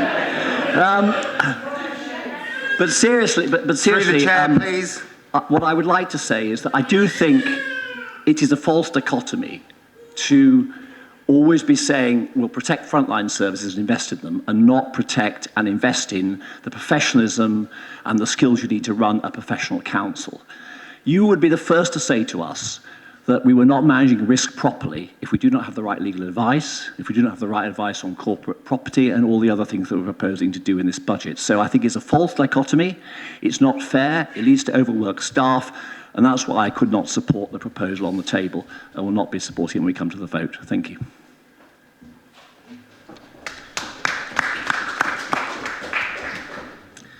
Just remember, let's keep it friendly, please. Councillor Hayes. Thanks, Lord Mayor. There is much in the set of amendments from the Greens which shows real heart, and I think that's to be commended, but there's not often a lot of the head showing, and I think that's coming through in two distinct ways. The first is the notable proposal around biodiversity. I think it's good that we want to be addressing our ecological emergency, but we're potentially, through the Green Amendment, providing some capacity which isn't needed. We've just increased capacity in our biodiversity team by 150%. So it feels to me like this is potentially a poor investment. On top of that, the Council has just brought forward its urban forest strategy, which seeks to address inequalities by extending tree canopy into the most deprived areas. We've got sufficient capacity to meet that at the moment. We've got 2 trained ecologists in the team, and we're working with partners through the local nature partnership to extend biodiversity across the county. So in a time of scarce funds, I think we need to dedicate the funds properly. Secondly, with the noble proposal that there be an investment of £13 million in solar energy, again, lots of heart, great idea, but actually when you get into the detail, it's not workable. The head of finance has identified that there's potentially a scarcity of sites with which to invest that funding, and in proposing the amendments, I think it was Councillor Pegg who said we don't want to have risky investments. Potentially with this proposal, we're going to be having risky amendments. Later I'll talk about the pride that we feel as a Labour Council in investing in community-owned renewable energy, but we have to do that in a strategic and sound way. And then lastly, I just want to talk about the need for a transport strategy which threads through both the Green proposals but also the Liberal Democrat proposals. Councillor Smelton, oh, he's left his seat. Councillor Smelton, showed, admirable kind of spunk in challenging the conjecture that I made around plucking figures from thin air. The point I was making is that in order to have a true and proper level of car parking charge, there needs to be an understanding of what strategic goal you're trying to achieve with that, and then trying through the setting of that car parking charge to achieve it. And it feels like the numbers as they are is not clear about what goals it's trying to achieve, and it's not clear about how it's trying to achieve them. But The concern I've got is around the park and ride proposal, which potentially jeopardises our park and ride bus route into the city, undermines sustainable transport, and really, at a time when we need the bus services to be going from strength to strength, potentially paralyses it further. I'll close just by saying that I was disappointed to hear the leader of the Greens say that his main concern with the Liberal Democrat amendments was around democracy. Now, surely it should be around the hacking away of jobs. It should be about labour relations. And I really hope that the Oxford Greens aren't following the habit of the Brighton Greens, which is to allow for the bin strikes to pile up rubbish and alienate workers. I hope they're not following the Greens in having their Green leader fly up to Glasgow for COP26. And I hope that when they do come forward with further proposals, they've got that wider strategic plan and it's based in detail. Thank you. Councillor Gant, please. And then I think we have Councillor Blackins and then... Okay, yep. Very briefly, Lord Mayor, just to say, we've been told a number of times that the sort of modest scale of proposals from opposition benches equates to consensus and agreement with the totality of the budget. That's actually a misunderstanding, because this is not our budget. It is the job of the administration to set the budget. And a Liberal Democrat administration would not be starting from here. In happier times, we have had very substantial proposals that are different. We would not have delivered the Seacourt Park and Ride extension or the free parking at Westgate. We talked about investment in commercial property and solar energy in previous years. So I think we should just bear that in mind. I was interested, Councillor Hollingsworth referred to new officer posts supporting the delivery of the flood alleviation scheme. Well, this council did, of course, make a substantial contribution to that scheme in financial terms when it was first launched. So it's a bit concerning to hear that we're having to go further than that. One would have hoped that that kind of officer resource would have formed part of the original budget calculation. To the Green Amendment, I do fully agree with the sentiment that we would wish to ensure that new planning requirements for net biodiversity gain are satisfied and effective.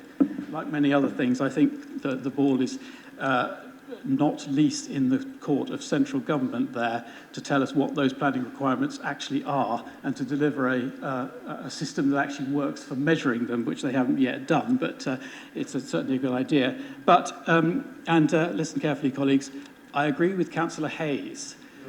I might have to sit down, but the reason that I won't be supporting this Green Amendment is the increase in the park and ride charges. Car parking, Councillor Hayes is absolutely right. Car parking is a policy tool which delivers different things. It delivers income, but it also delivers behaviour. And that is different in a park and ride to a city centre car park to a district car park. And I agree that actually increasing the charges for people to do what we want them to do, which is use the park and ride, is not the right thing to do. I can see the headline on the political leaflet there. We have Councillor Blackins next, please, and then Landell Mills and two more. So Miles. Thank you, Lord Mayor. I've actually changed my name to Councillor Walcott, but it was okay. You were on holiday. But I'm happy for your well-being. It's really important to all of us to take holidays, so please do book annual leave, everyone. My point is really back just to circle... Thank you. My point is really to circle back to the park and rides so that we don't lose sight on. Actually, when we make these budgets, we can lose sight of actually our residents and the people. And a lot of people within Oxford that do use park and ride perhaps lived in the city, had employment in the city, and been priced out, unfortunately, by our awful economy and finding themselves commuting in. So actually, when we put the rises in park and ride people to park in here, they're still coming here to work. A lot of people I know that I've grown up with don't get to live in the city anymore. We don't want to be disadvantaging people that are trying to get to work, our teachers, our nurses, our doctors, all sorts of admin. If you look at the colleges, a lot of the staff don't actually work, or they work here, but they can't afford to live here. And park and ride is one way. And if they can't use park and ride and they can't park on college sites, they're having to use private parking in the Westgate Centre. And that's not necessarily what we want to be encouraging. We want to be able to make sure people can get to work. And remember, when we're talking about the budget, we're talking about people. People are paying lots of different costs all of the time. It's about ensuring that actually the budgets that we make are fair for everyone.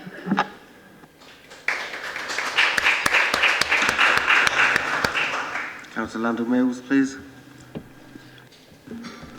Thank you. There's much in the Green budget that's positive, and I think the idea on investing more in solar is very attractive, and would like to explore that further. But issues which we don't think we can agree on them is, as mentioned, the park and ride, for the obvious reasons that it would just bring more people. But also the city does need the idea of scrapping the additional staff, I think, on capital works and project lawyers, would be counterproductive, and many of the things blighting the city are bad decisions where we've had lack of expertise, not least the Westgate Park and Ride, or getting numbers wrong. And we do need the expertise in this area, as we're dealing with really complicated things, and they do need support. So, thank you. Councillor Miles, please.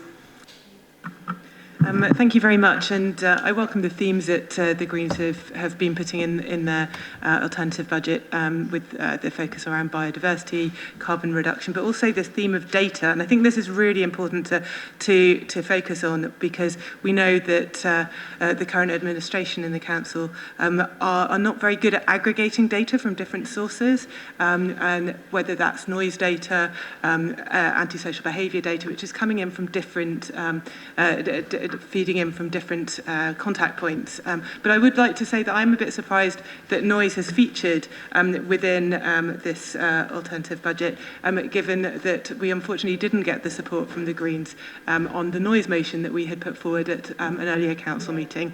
One thing that I wanted to also just mention, whilst I welcome all the very strong environmental themes that are focused within their additional spending points, there seems to be a lack of consideration of the social dimensions of climate change. And I think that this is where it is so important when we feed back to the topic about park and ride and about parking charges and behaviour change when it comes to transportation.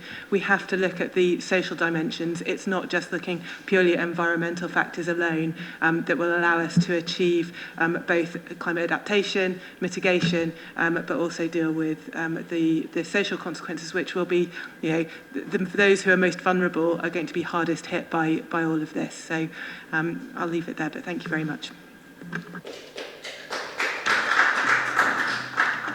Councillor Smelton, hopefully you, please. Thank you. I will have to abstain on the amendment for the same reason that Councillor Gant has given relating to park and others have given relating to the park and ride charges. But I wanted to highlight what I thought was a particularly good suggestion, which I hope the administration might take up, which is that of the Hardship Relief Fund. This is a budget taken in a time of scarcity. Scarcity inevitably means cuts or efficiencies, as you prefer, and particularly noteworthy amongst those was the £300,000 of efficiencies sought in housing needs. Obviously, we all want that to end in somehow managing to do more with less. But that's always a fraught proposal. It's always a possibility that that leads to hardship. So that being available as a safety net to catch potential problems arising from that, that would seem like a very worthy thing. And even if this amendment falls, I hope the administration will take a very serious look at that going forwards. I'd also like to thank our Green colleagues for refraining from engaging in Councillor Hayes' nonsense about jobs. I can only assume that they have noticed that whilst our amendment removes 2 notional future hires, it replaces them with 1 further within the council itself, and it also provides £80,000 worth of funding to Experience Oxfordshire, which would surely be used to provide at least 1, if not several, jobs. Therefore, our amendment was proposing a net increase in employment, and I'd like to thank our Green colleagues for not indulging in that particular fantasy. Thank you very much. And Councillor Jarvis, would you like to sum up, please? Yeah, I'll be incredibly brief. It feels like something of a rite of passage, having been elected in May, and now for the first time having been patronised by Councillor Hayes. I feel like that's something that everyone in this chamber has to go through at some point, so I'm glad that that's now out of the way. Just to pick up briefly on one of the points that that Tom raised around the viability and the realistic nature of solar investments. The implication that was being made was that somehow we don't know where that money is going to go, that there aren't suitable sites that we're aware of. That is exactly the same with regards to the regeneration money that is put into the back end of this budget. We do not know where that money is going to be invested in, and it is of exactly the same ilk as the solar investments. Some of the other comments, particularly from the Labour front bench, I found quite helpful, particularly Councillor Turner. I think your commitment to looking again at the solar issue is welcome, and perhaps you appeared to be more positive towards it than your colleagues sitting next to you, but I would perhaps say that if you wanted to honour that commitment to looking at the solar issue, that you do indeed vote for the amendment. Similarly, Councillor Hollingsworth, I was grateful that you said that you were happy with the broad thrust of some of our proposals, and again, I would encourage you to vote for them if that is true. The final thing I really wanted to say is it was until right at the end that we had any conversation about the hardship fund, which for me was the biggest piece of our amendment was to mitigate against the impact of the pandemic, against the impact of the cost of living crisis, and to create the flexibility for the council to respond effectively to the kinds of social and economic impacts that we're going to be seeing over the next 2 or 3 years as we leave the pandemic, as we experience the ongoing crisis that we're facing nationally as a result of the global economy, but also as a result of the decisions that our national government is taking. And I'm surprised that we didn't have any comment on that. And I think clearly it's something that is vitally important in the budget. To have that flexibility to be able to deliver for the most vulnerable people who are suffering as a result of it. The final thing I wanted to just say is that I'm sure in the coming weeks as we go into election season, we're going to see glossy social media videos from Labour candidates and councillors opposite talking about how we can and must do more on the social and environmental crisis, but talking up their record on this. Now, what I would say to that is we can do more. I agree with you on that. We must do more. I agree with you on that. And I would say the way that you can do that is by voting for this budget amendment now. Thank you very much. What we'll do is move to the vote now for the Green amendment. For those for, raise your hands, please. 3. Those against?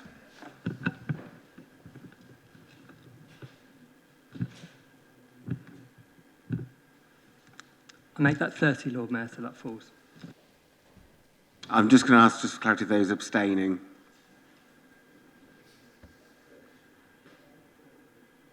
Nine. Thank you.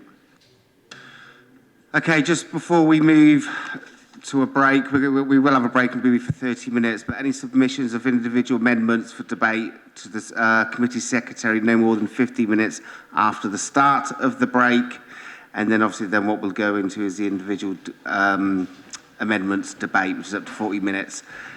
And then just to remind you, after that, then we do have 2.5 hours left to go after that, or up to. Anyway, okay, thank you very much. Let's break, and I'll see everybody back here at 7:20.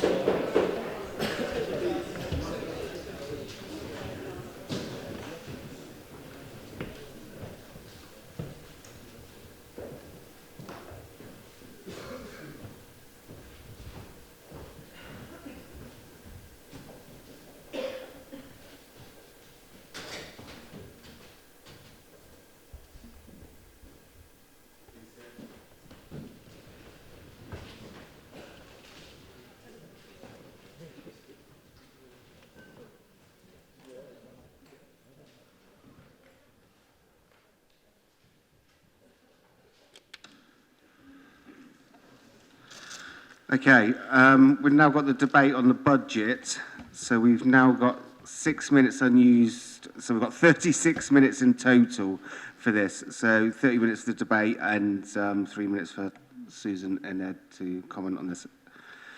So, open it up to the floor to the debate, the Labour budget, please. Councillor Linda Smith. Thank you. Yes, I'd like to support this, speak in support of this budget. I'm really pleased that we've got money in there in the next few years to spend on devising a new model and considering new arrangements for leisure. I think that's something that's going to be really important as we come up to the period of, with the Fusion contract coming to an end. On corporate property, I'm very pleased that we've actually, despite some of the amendments to get rid of it, very pleased that we've got additional resource in there, which will be used partly to bring unused council buildings back into use. Where we've got buildings like that, such as Court Place, at Court Place Farm, where there's an old football pavilion, it's absolutely right that this council is working, you know, as hard as it can, as fast as it can, to bring those buildings back into good use. On the capital programme, absolutely delighted that we've got over £1 million in there in the next financial year to see Bullingdon be rebuilt. The old Bullingdon Centre has been demolished, and I look forward to seeing everybody everybody there this summer for a cup of tea. I'm sure that everyone who votes for this budget tonight will be made very welcome by the Bullingdon Community Association should they want to come for a tour. On ODS, we've got funds there to continue the trial for the wild verges and the long grass in parks, which is, you know, a really good initiative that I'm really pleased that we're continuing with and will really enhance the biodiversity of this city. Finally, on the HRA, as someone who grew up in one of our council homes with a coat of arms just like the one on the Lord Mayor's chair above the front door, I think this HRA budget is really something we can be proud of, and I think it says it all, that because of all the additional investment we're putting into building new council homes, we're actually having to increase the revenue spend as well to employ 2 new TMOs and 2 new allocations officers, and I think that says it all. Thank you.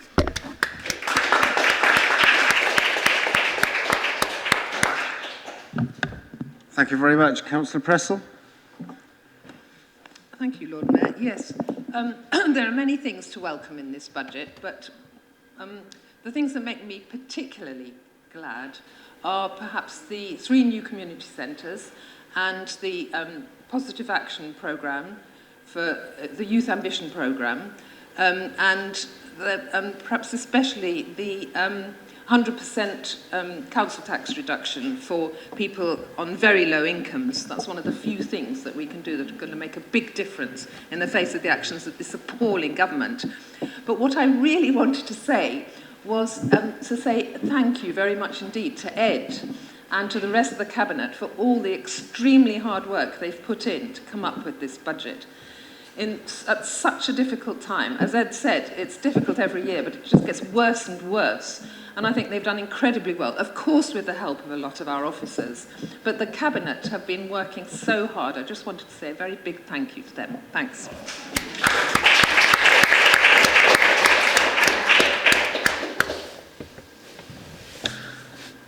Do we have any more speakers? Councillor Wolfe and Councillor Wade, Councillor Smelton. Thank you, Lord Mayor. I was casting my mind back and trying to think, but I reckon many years ago there was a time when Greens at least voted actually against the administration's budget. I think it's a sign of the times that we have no intention of doing that tonight. I think that's been the case actually for the last few years. I remember Councillor Cook once saying that it was because we were lacking imagination. I think it's actually because gradually the realities of climate change and these things have started to hit home, and we're all shifting in that general direction. So for the most part, you know, there's very little which we want, which offends us, shall we say, in this budget. It certainly wouldn't lead us to vote against it. Obviously, we're disappointed that our amendment wasn't accepted because it was a very workable amendment, actually, which showed a lot of compromise and actually only reinforced, for a large part, what the Budget Review Group had said. So we were faced with a decision. So what do we do? There's a lot that we would want to vote for in this budget, particularly on social measures. Less on what I would call the green agenda. I think. And with that in mind, I think it would be fair to say that our view is very much an overview look at the whole thing from the perspective of the planet, I suppose you'd say, which is what Greens try to do. We've had a debate in Scrutiny, and it's an ongoing debate about what the meaning of net zero is. This is one of the reasons why we wanted to see serious attention paid to our measurement of what the Council is doing and the implications of what it's doing for our response to climate change. One of the things which may or may not be included in our measurements of response to climate change is what our investments do. And that's why I think the thing that really sticks in the throat a bit for us is investing in corporate property when you have an alternative to invest in something which actually works us towards net zero. So where we invest that energy, and that biodiversity officer, that is going to be a big one, I have to tell you. The floodplain has been mentioned. That can be a biodiversity disaster, and unless the City Council is able to cope with that. So I welcome the supportive sounds that have come from particularly Ed and from Alex about that. I think that's a really important one. Looking at the thing overall,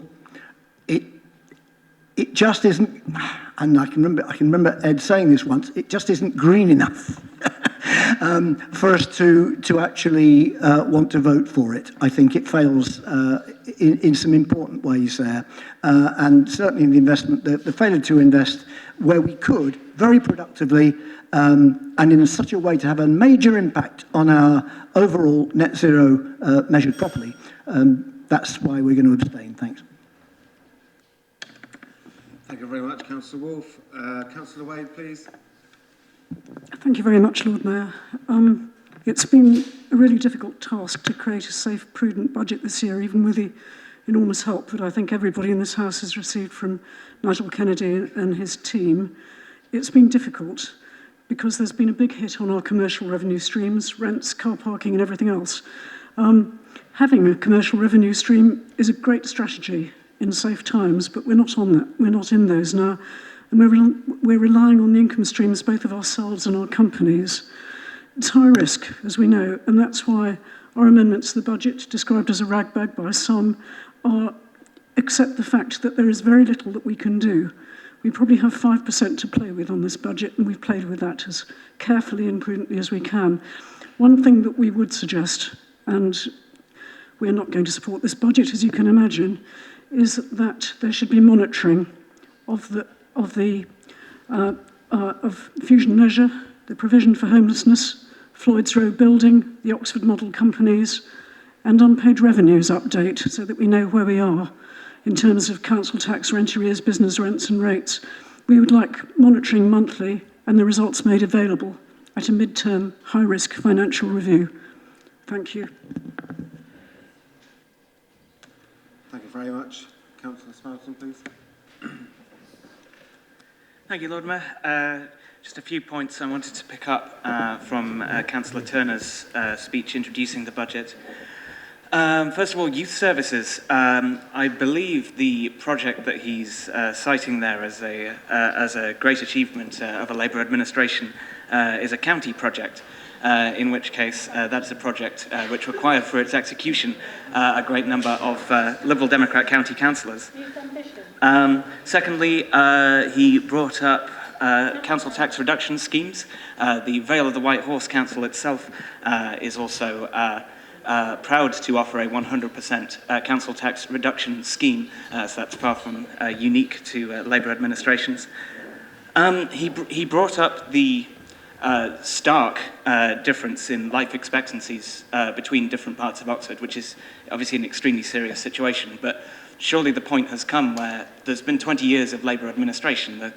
To a degree, this has to be owned as an ongoing situation that has been in the Labour administration's ability to affect for a very long time. And finally, he mentioned pride in protecting play areas. If that particular thing is on his mind, and I think it should be, then I suggest he should look again at Bertie Park. for reason that is, any councillors not familiar, I'm talking about the play area at the end of the Abingdon Road, and is an area where a housing scheme looking to develop a relatively small number of dwellings, I believe roughly 30, was initially proposed to keep the play park and to move it, and has turned into one in which the play park would be significantly compromised. At this point, I suggest this is plan continuation bias. This is a plan which has gone wrong and which probably ought to be pulled back. I get the need for lots of houses. I'm the person who has to declare membership of Oxford YIMBY. I really do get it. But when we've got things on the table for thousands of houses, I would suggest that a small number of tens being exchanged for a well-used park is perhaps a bad exchange.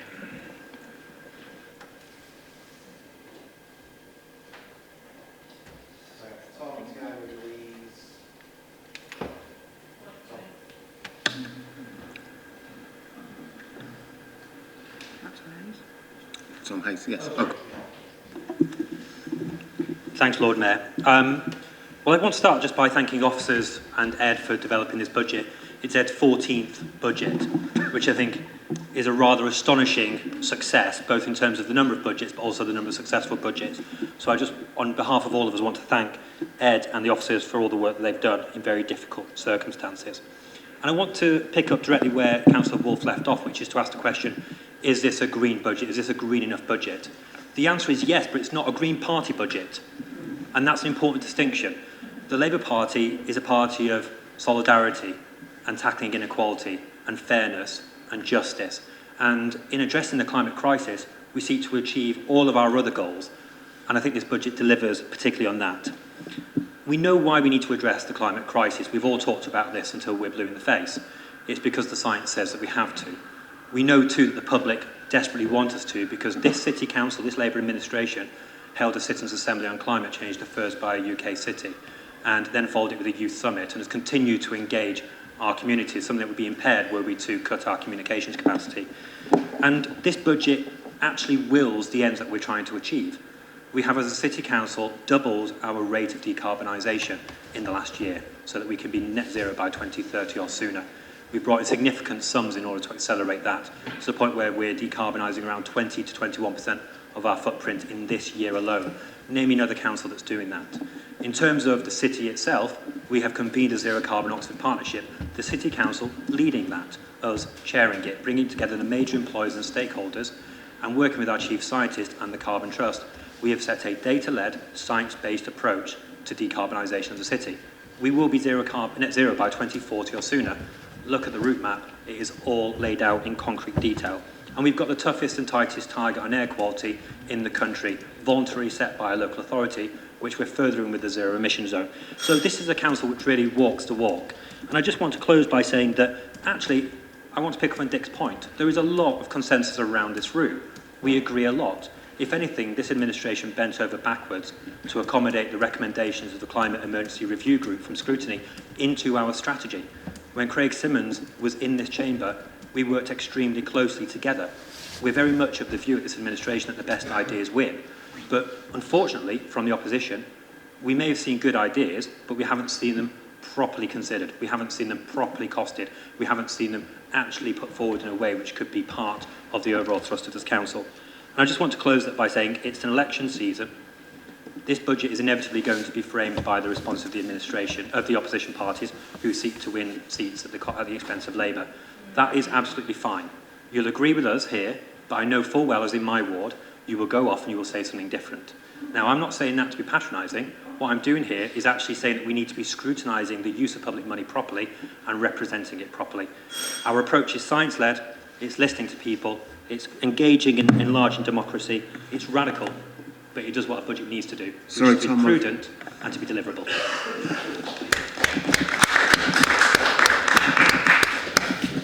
Tiago, please.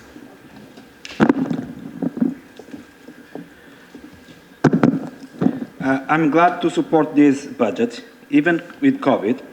Is estimated to bring with it 11 million of costs, which is not being compensated by government, but we will still deliver.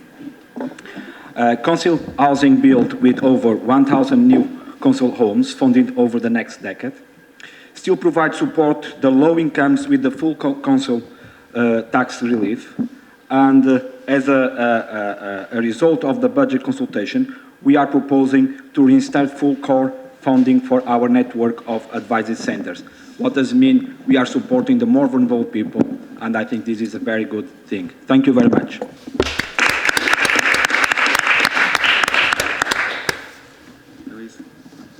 Thank you, Lord Mayor.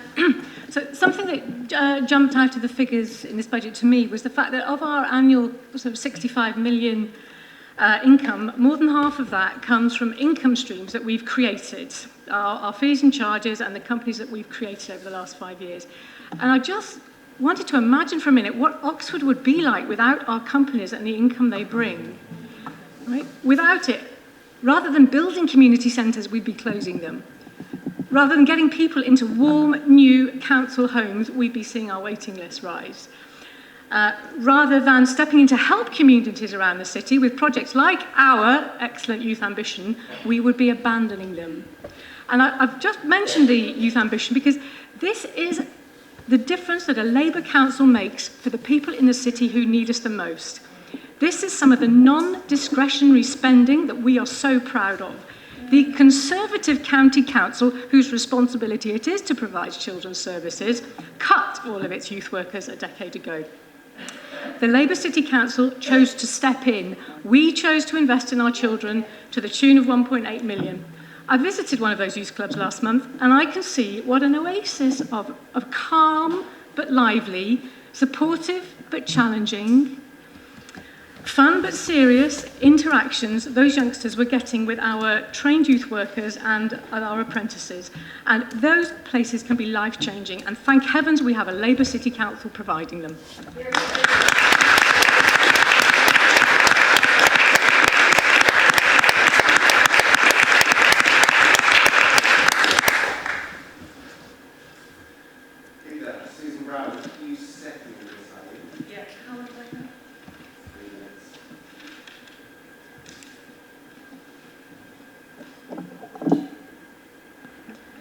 Thank you, Lord Mayor. And let me just start by adding my thanks to Nigel, Ed, council officers and councillors who, in spite of the lack of government support in funding our COVID costs, are proposing a budget without making frontline service cuts.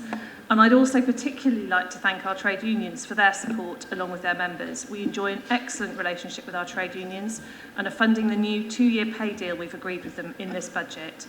They've been very supportive, by the way, of the Oxford model. But I just wanted to pick out a few examples of how this budget is helping us deliver on our priorities for the city. So on housing, we pledged to improve our council housing and build over 1,000 council houses in the next 10 years, and this budget helps us progress this aim. We are proud to be building genuinely affordable homes at a time when so many families in our city are in desperate need. The budget includes a massive programme of council house building in partnership with Ochil. It also includes over £1 million a year for the Great Estates programme of improvements to council estates.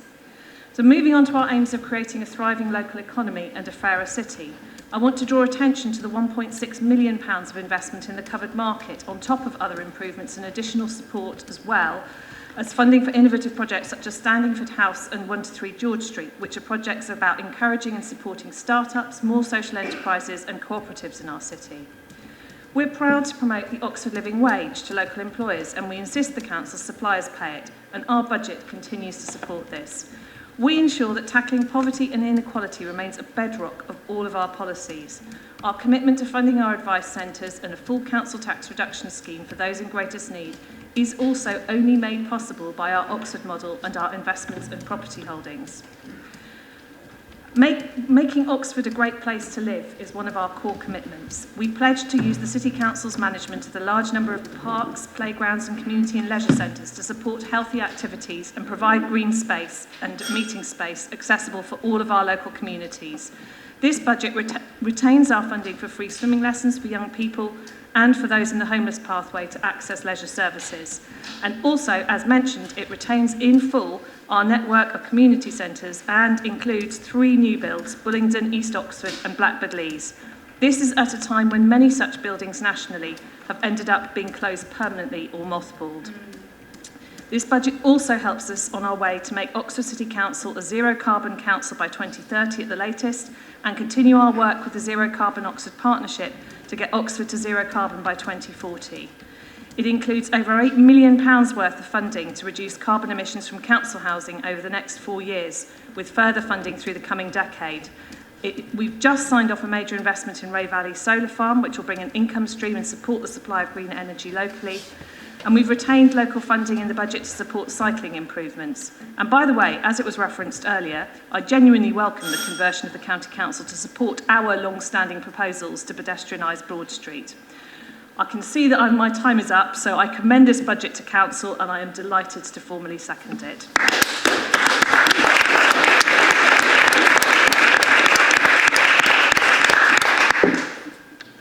Councillor Turner to sum up, please. Gosh, we're there already, Lord Mayor. This has been good. So thanks very much indeed for the contributions, and I think I really welcome the tone and the substance of this discussion. Clearly, there's been some criticism. Not green enough, we've heard. I take issue with that. I think when we think about the fact I think the first council's pulled together a citizens' assembly on climate change. The fact we're committed to implementing that. That's a really big thing. And sometimes, you get in amongst the detail and you lose sight of sometimes the bigger picture.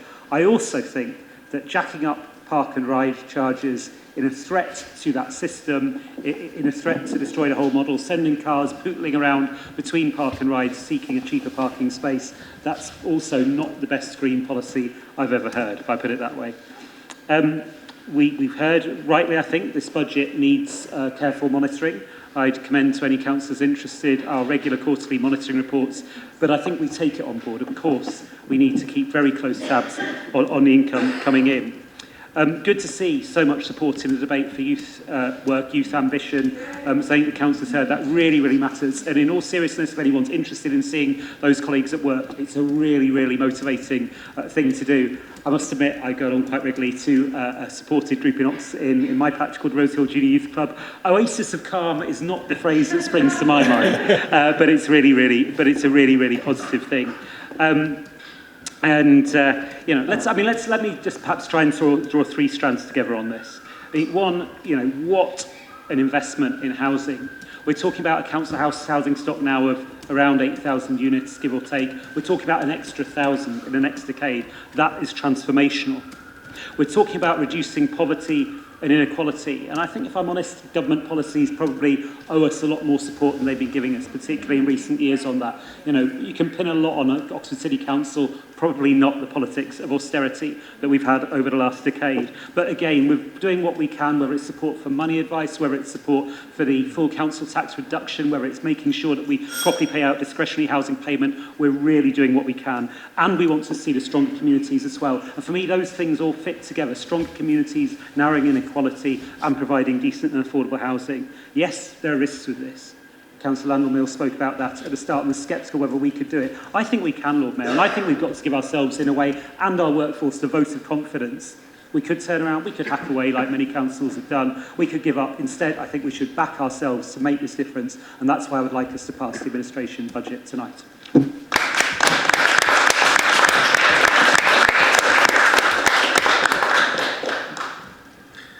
Thank you. Just remind everybody it's a recorded vote. And the roll call will start with Andrew calling the names out and standing himself. Yeah, so Council's voting on the budget as recommended by Cabinet, unamended, and the recommendations are set out at item 9 in your briefing note and the main agenda pack. So when I call your name, please state whether you're for, against, or abstaining on the proposals. I'll start with the 3 civic office holders and then go alphabetically. Councillor Ligo.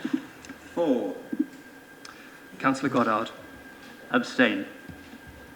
Councillor Wolfe. Councillor Abrashami. Councillor Arshad. 100% for. Councillor Aziz. Councillor Beeley Summers. Councillor Susan Brown. For. Councillor Chapman. For. Councillor Clarkson. For. Councillor Cook. For. Councillor Corres. For. Councillor Coyne. Councillor Diggins. Councillor Jafari Marbini. Councillor Dunn. Councillor Foweather.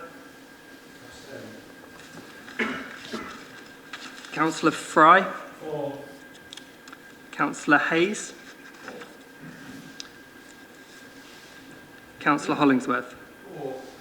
Councillor Humberston. Councillor Jarvis. Councillor Landell Mills.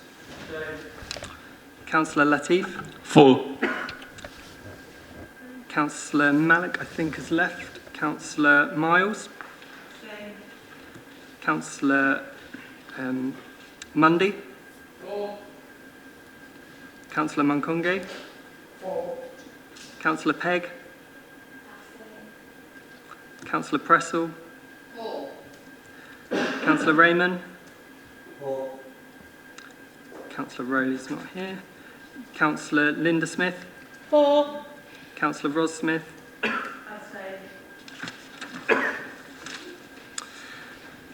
Councillor Smoten. Councillor Thomas. Councillor Tidball's left, I think. Councillor Turner.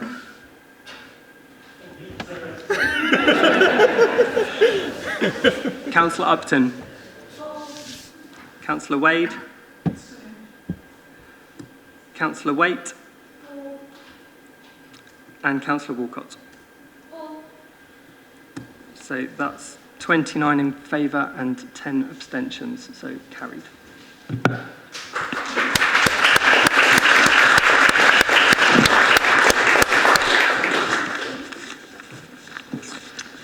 Thank you very much. That takes us to item 10. So in your main packs, page 251 to 268, we've got the council tax 2022-23, and again, Councillor Turner to present. Please, the floor is yours. Yeah, Lord Mayor, a few extra reports here. I don't know how people feel about it. I was intending to deal with these relatively briefly because I think they flow from the budget. So this one is our council tax increase. We, of course, consult, we do every year on the budget, and I think broadly speaking, people responding to the consultation supported the view that we really did need to, unfortunately, increase the council tax by the referendum limit, 1.99%, in order to put our services on a secure financial footing. And of course, a lot of the discussion today has focused on the importance of those services. So it flows from the budget. I'd like to move it, and I hope we can vote it through. And all thanks to Eric Pickles for making sure that this is a named vote. Thank you very much. Isn't it lovely that after Eric Pickles has long moved on, we still get to perform this ritual? Okay, I do need a seconder, please. Councillor Brown, thank you very much. Yeah, formally second. Thank you. So just for Councillor Smith, do you want to? Yes, go on. I will be brief, and if I say I'm going to be brief, I will. I will say just one thing, that, and I have said it before in this chamber, that I'm not happy about council tax. I see it as a regressive tax. Those who are on less income actually pay more than those who are on a much higher income or in a much more better financial position, and I think that is to be regretted. Thank you, and I'd like that noted. Yeah, okay, use your questions, but we'll let that come and go. Okay, thank you very much. Okay, I've been generous, why not? Okay, we're going to take a roll call now, and Andrew, we're in your hands, please. Okay, so this is a named vote on the council tax. The recommendations are at agenda item 10, again in your agenda and briefing note. So same as last time. Councillor Ligo, how do you vote? 4. Councillor Goddard. 4. Councillor Wolfe. Won't be caught out this time. 4. Councillor Abrashami. Councillor Arshad. 4. Councillor Aziz. Councillor Bealey-Summers. Councillor Brown. 4. Councillor Chapman. 4. Councillor Clarkson. 4. Councillor Cook. 4. Councillor Corres. 4. Councillor Coyne. Councillor Diggins. Councillor Jafari Marbini. Councillor Dunn. Councillor Fairweather. Councillor Fry. Councillor Hayes. Councillor Hollingsworth. Councillor Humberston. Councillor Jarvis. Councillor Landell Mills. Councillor Latif. 4. Councillor Miles. Councillor Mundy. Councillor Monkungi. Councillor Pegg. Councillor Pressel. Councillor Raymond. Councillor Linda Smith. Thank you. Councillor Ross Smith. Councillor Smoten. Councillor Thomas. Councillor Turner. Councillor Upton. Councillor Wade. Councillor Waite. And Councillor Walcott. That's 39. That's everyone in the room in favour. Carried. Thank you very much. And that brings us on to item 12, the main pack, page 297 to 330, also in your briefing pack. So you know what you're voting on. Again, Councillor Turner, if we can follow fashion again, that would be appreciated. Lord Mayor, I fear we may have skipped over the council tax reduction scheme, item 11. I was looking forward to debating that one too. I did, my apologies. I crossed it off and turned the page over. I thought it was going so well, sorry. Okay, so item 11, that's in the main pack, page 269 to 296, and also in the briefing notes, council tax reduction scheme for 2022-23. Councillor Aziz, the floor is yours. Thank you very much. So the COVID-19 pandemic continues to hit people on low incomes the hardest. This is on top of years and years of Tory austerity, in part, of course, facilitated by the Lib Dems and the coalition government. It has left many people and communities in deeper and irreversible shock and pain. A further increase in household fuel bills and living costs will only deepen hardship and anxiety for people and families. We're already seeing this in our city. This disastrous, divisive and dishonest government keeps on repeating its mantra about levelling up, when in reality they're busy heaping further hardships and harm on working class people, families and communities. We all know from our increasing casework as councillors and talking to frontline service workers providing support to people and communities how exhausted and anxious people are about this pending hike in gas and electric bills, which has already started. The increase in cost of food, fuel and living costs is exacerbating poverty and inequalities, including child poverty. We've already heard this evening that in our city, 29% of children live in poverty. The Council Tax Reduction Scheme report outlines in stark and clear terms why this scheme is essential in tackling inequalities, which, as the report shows, are racialised, gendered and impact people with disabilities disproportionately. It also impacts single parents, children and families. This council, and I'm sure everyone here agrees with this, is proud to be amongst a handful of councils across the country providing 100% council tax reduction scheme. I just want to clarify an important point in relation to the council tax rebate. The government recently announced a £150 non-repayable council tax rebate for all households that are liable for council tax in bands A to D in England. This is expected to benefit 80% of homes in England. The rebate will be made directly by local authorities from April. Local authorities will also be given £144 million of discretionary funding to support those who need help with energy bills but who are not eligible for the council tax rebate. So while we are still awaiting guidance on delivering this rebate, we have been advised that the local council tax reduction schemes for 2022 and 23 should disregard the energy bills rebate payments in determining a person's eligibility for council tax reduction and the amount of any such reduction. This will match the national scheme for pension age claimants. This means that people will not be penalised and affected by receiving this payment. So I want to point this out because this is an amendment that we are calling for this council to approve as part of this report. Thank you. Thank you very much. Are you seconding this? No, you can speak. No, do we have a seconder from... You want to speak? Or... Yeah, second then, yes. Thank you very much for this. I think often in the council it's very easy to look at facts and figures and really forget what's at the heart of it. And the council tax reduction scheme is absolutely life-saving. There has been a family that I dealt with who were in a terrible situation with huge mental health issues for the children, living in very, very cramped accommodation, single parent family, and they were really, really struggling, and the mother was pregnant, and the whole situation was really heartbreaking. And actually the help and advice that they received from Agnes Smith, but also looking at all of the finances together, things like council tax reduction scheme have made a huge, huge impact. And I'm really pleased to report that they were actually able to be rehoused in Littlemore, which was fantastic. And this woman was just so emotionally overwhelmed by how much she had seen her children improve and having benefited from our policies. And I think it's really easy to forget the real impact that these policies have on our children. And it is terrible what's been done to them with things like the end of the furlough, the £20 universal credit card, the recent hikes in food bills. And it is really heartening that we do continue to provide that support to people that need it most. I recommend this report to you. Thank you.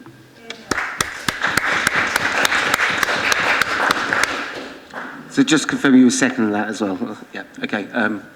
Chris? Thank you. Two things on this.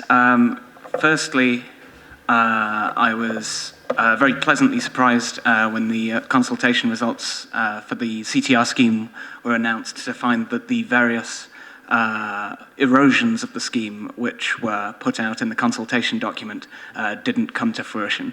I'm still alarmed that they were proposed to begin with, but I'm glad that they were refused and that the scheme has remained uneroded. I really hope it'll get that sort of careful treatment in coming years. Secondly, I think both this scheme and the budget itself highlighted a deficit of consultation, particularly regarding the main budget. And I appreciate this is an interim result that was published in advance of the completion of the consultation, but nonetheless, as of, I believe it was the 22nd of January, that consultation was showing less than 100 responses in total. And I noted in particular 0 responses from anybody aged 35 or younger. So we've got to ask the question as to whether, excuse me, we've got to ask the question as to whether the consultations on these kinds of things are accessible enough and are getting in front of enough people to generate a meaningful cross-section of opinion from the community. I hope in future years we'll try to work harder at making these sorts of what can be quite impenetrable documents as accessible as possible and as easy as possible for people to respond to. Thank you. Thank you very much. Okay, I'm just going to take Councillor Turner briefly, and then we'll move to the vote. Thank you. Thanks, Lord Mayor. I mean, 3 things, if I may. I mean, one, previously the Vale of White Horses scheme was referred to in the debate, and I just wanted to draw attention to the fact that that's set at 91.5% as the maximum rebate, except in a limited number of circumstances. Fine, anyway, but it's okay. But we're proud of our scheme. We're happy to, pass on the good practice. We should also, I think, bear in mind just the scale of this. We're talking about over 6,000 people, which I think will translate into households, actually, because of their way to council tax bills, of working age. That's a substantial proportion of people in our city, because then you've also got 3,000 odd pensioners on top. If I'm honest, not an issue that comes up on the doorstep massively, not an issue that has a very high public profile, but it really, really matters for people in that position. Just lastly, to address the point on the consultation, I think the point's well taken. The issue is that we moved over to a new online consultation platform, and for GDPR reasons we weren't able to transfer across all of the data for people who previously agreed to engage with our consultations. So the plan is to build that up. There is an online panel of people who agreed to get involved, and then you can also weight the respondents according so that it becomes representative of the city as a whole. So absolutely something we're working on. In the meantime, though, this was a consultation that got a good result and one which rang true. Thank you very much. Okay. Briefly, please. I am brief. Thank you. Yes, just say it does come up on the doorstep, actually. That's why I had to speak up. In fact, 2 nights ago, it did come up on the doorstep. Somebody applied for the single-person discount back in August. It was all confirmed, in fact, in September, and he tells me he still hasn't heard from the team. So I do hope there's enough staff to carry these out, and when people do apply for the discount, they get it quickly, because, as has been said, it's absolutely vital for some families that they don't have the burden of the full council tax on them, which is a regressive tax. Thank you very much, and I hope that's been picked up by email as well. Can we just, if you're happy, we're just going to go straight to the vote, please. Okay, those for?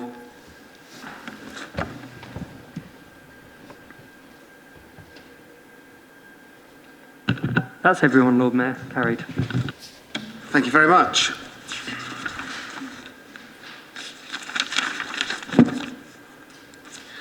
Now we can move on to item 12. So that's the main pack, page 297 to 330.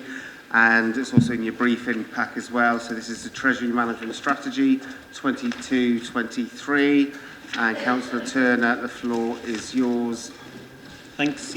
Yeah, I've moved this one quickly, Lord Mayor. It gets close to the budget. It's a good policy, been updated to make sure we're in line with the latest public accounting codes from CIPFA, also proper treatment of our companies, minimum revenue provision requirements, that sort of thing.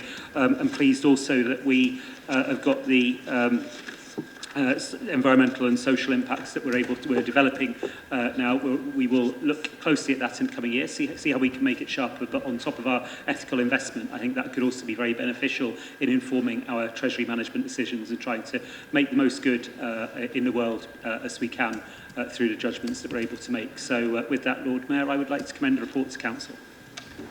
Thank you very much. And do we have a seconder, please? Okay, Councillor Brown. Formally second. Sorry? Formally second. Okay, no questions or comments. Okay, again, let's take this to the vote by show of hands. Those for, please.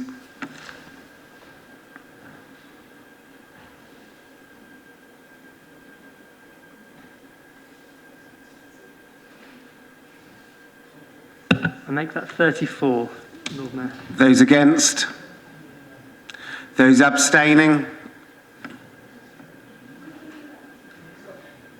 7. Okay, item 13, the main pack, page 331 to 370. Also in your briefing pack is the capital strategy 2022-23. Councillor Turner, the floor is yours again. Yeah, thanks, Lord Mayor. I mean, this is another one that flows from the budget, really, talking about the way in which we handle our capital programme, follow our capital processes. As we talked about earlier, our capital programme now comes to, across the MTFS period, a cool £600 million. So it is important we follow our processes right. Not always an easy area. It's been, and people will see that when we get the next quarter monitoring report as well. It's an area where we really have to work hard to make sure that we deliver in the way intended. There will always be events that intervene, but it feels to me like we have tightened up our processes quite a lot. We're well focused on delivery, and so I commend this strategy to Council. Thank you very much. Do we have a seconder? Councillor Brown? Formally second. Thank you very much. Okay, let's move to the vote, please. Those in favour? Those for?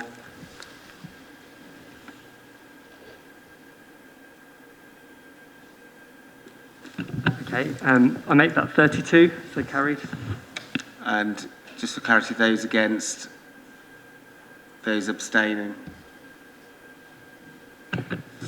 7. So item 14, do we need to talk? Okay.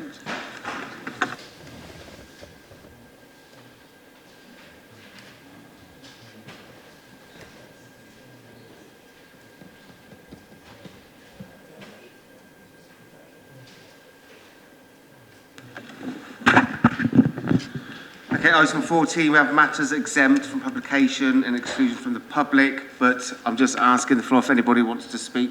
I had the understanding in the pre-meet from the leaders of the opposition and the administration that nobody wanted to speak on this. Is that correct?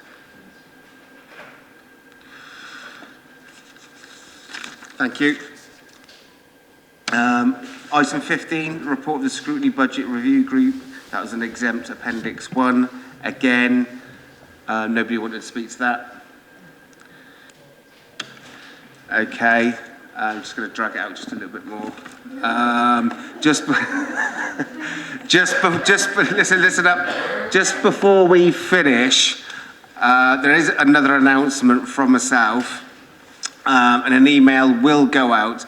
So save the date for the Lord Mayor's quiz night. So Friday, 8th of April at the Town Hall. So any auction prizes are welcome, and you can contact the Civic Office. So it'll be a quiz night and a curry. So there's the meat, vegan, vegetable option, obviously. And that is it from me. And I now say I'm going to close the meeting. And thank you for everybody. Thank you, everybody, and thank you so much. Bye.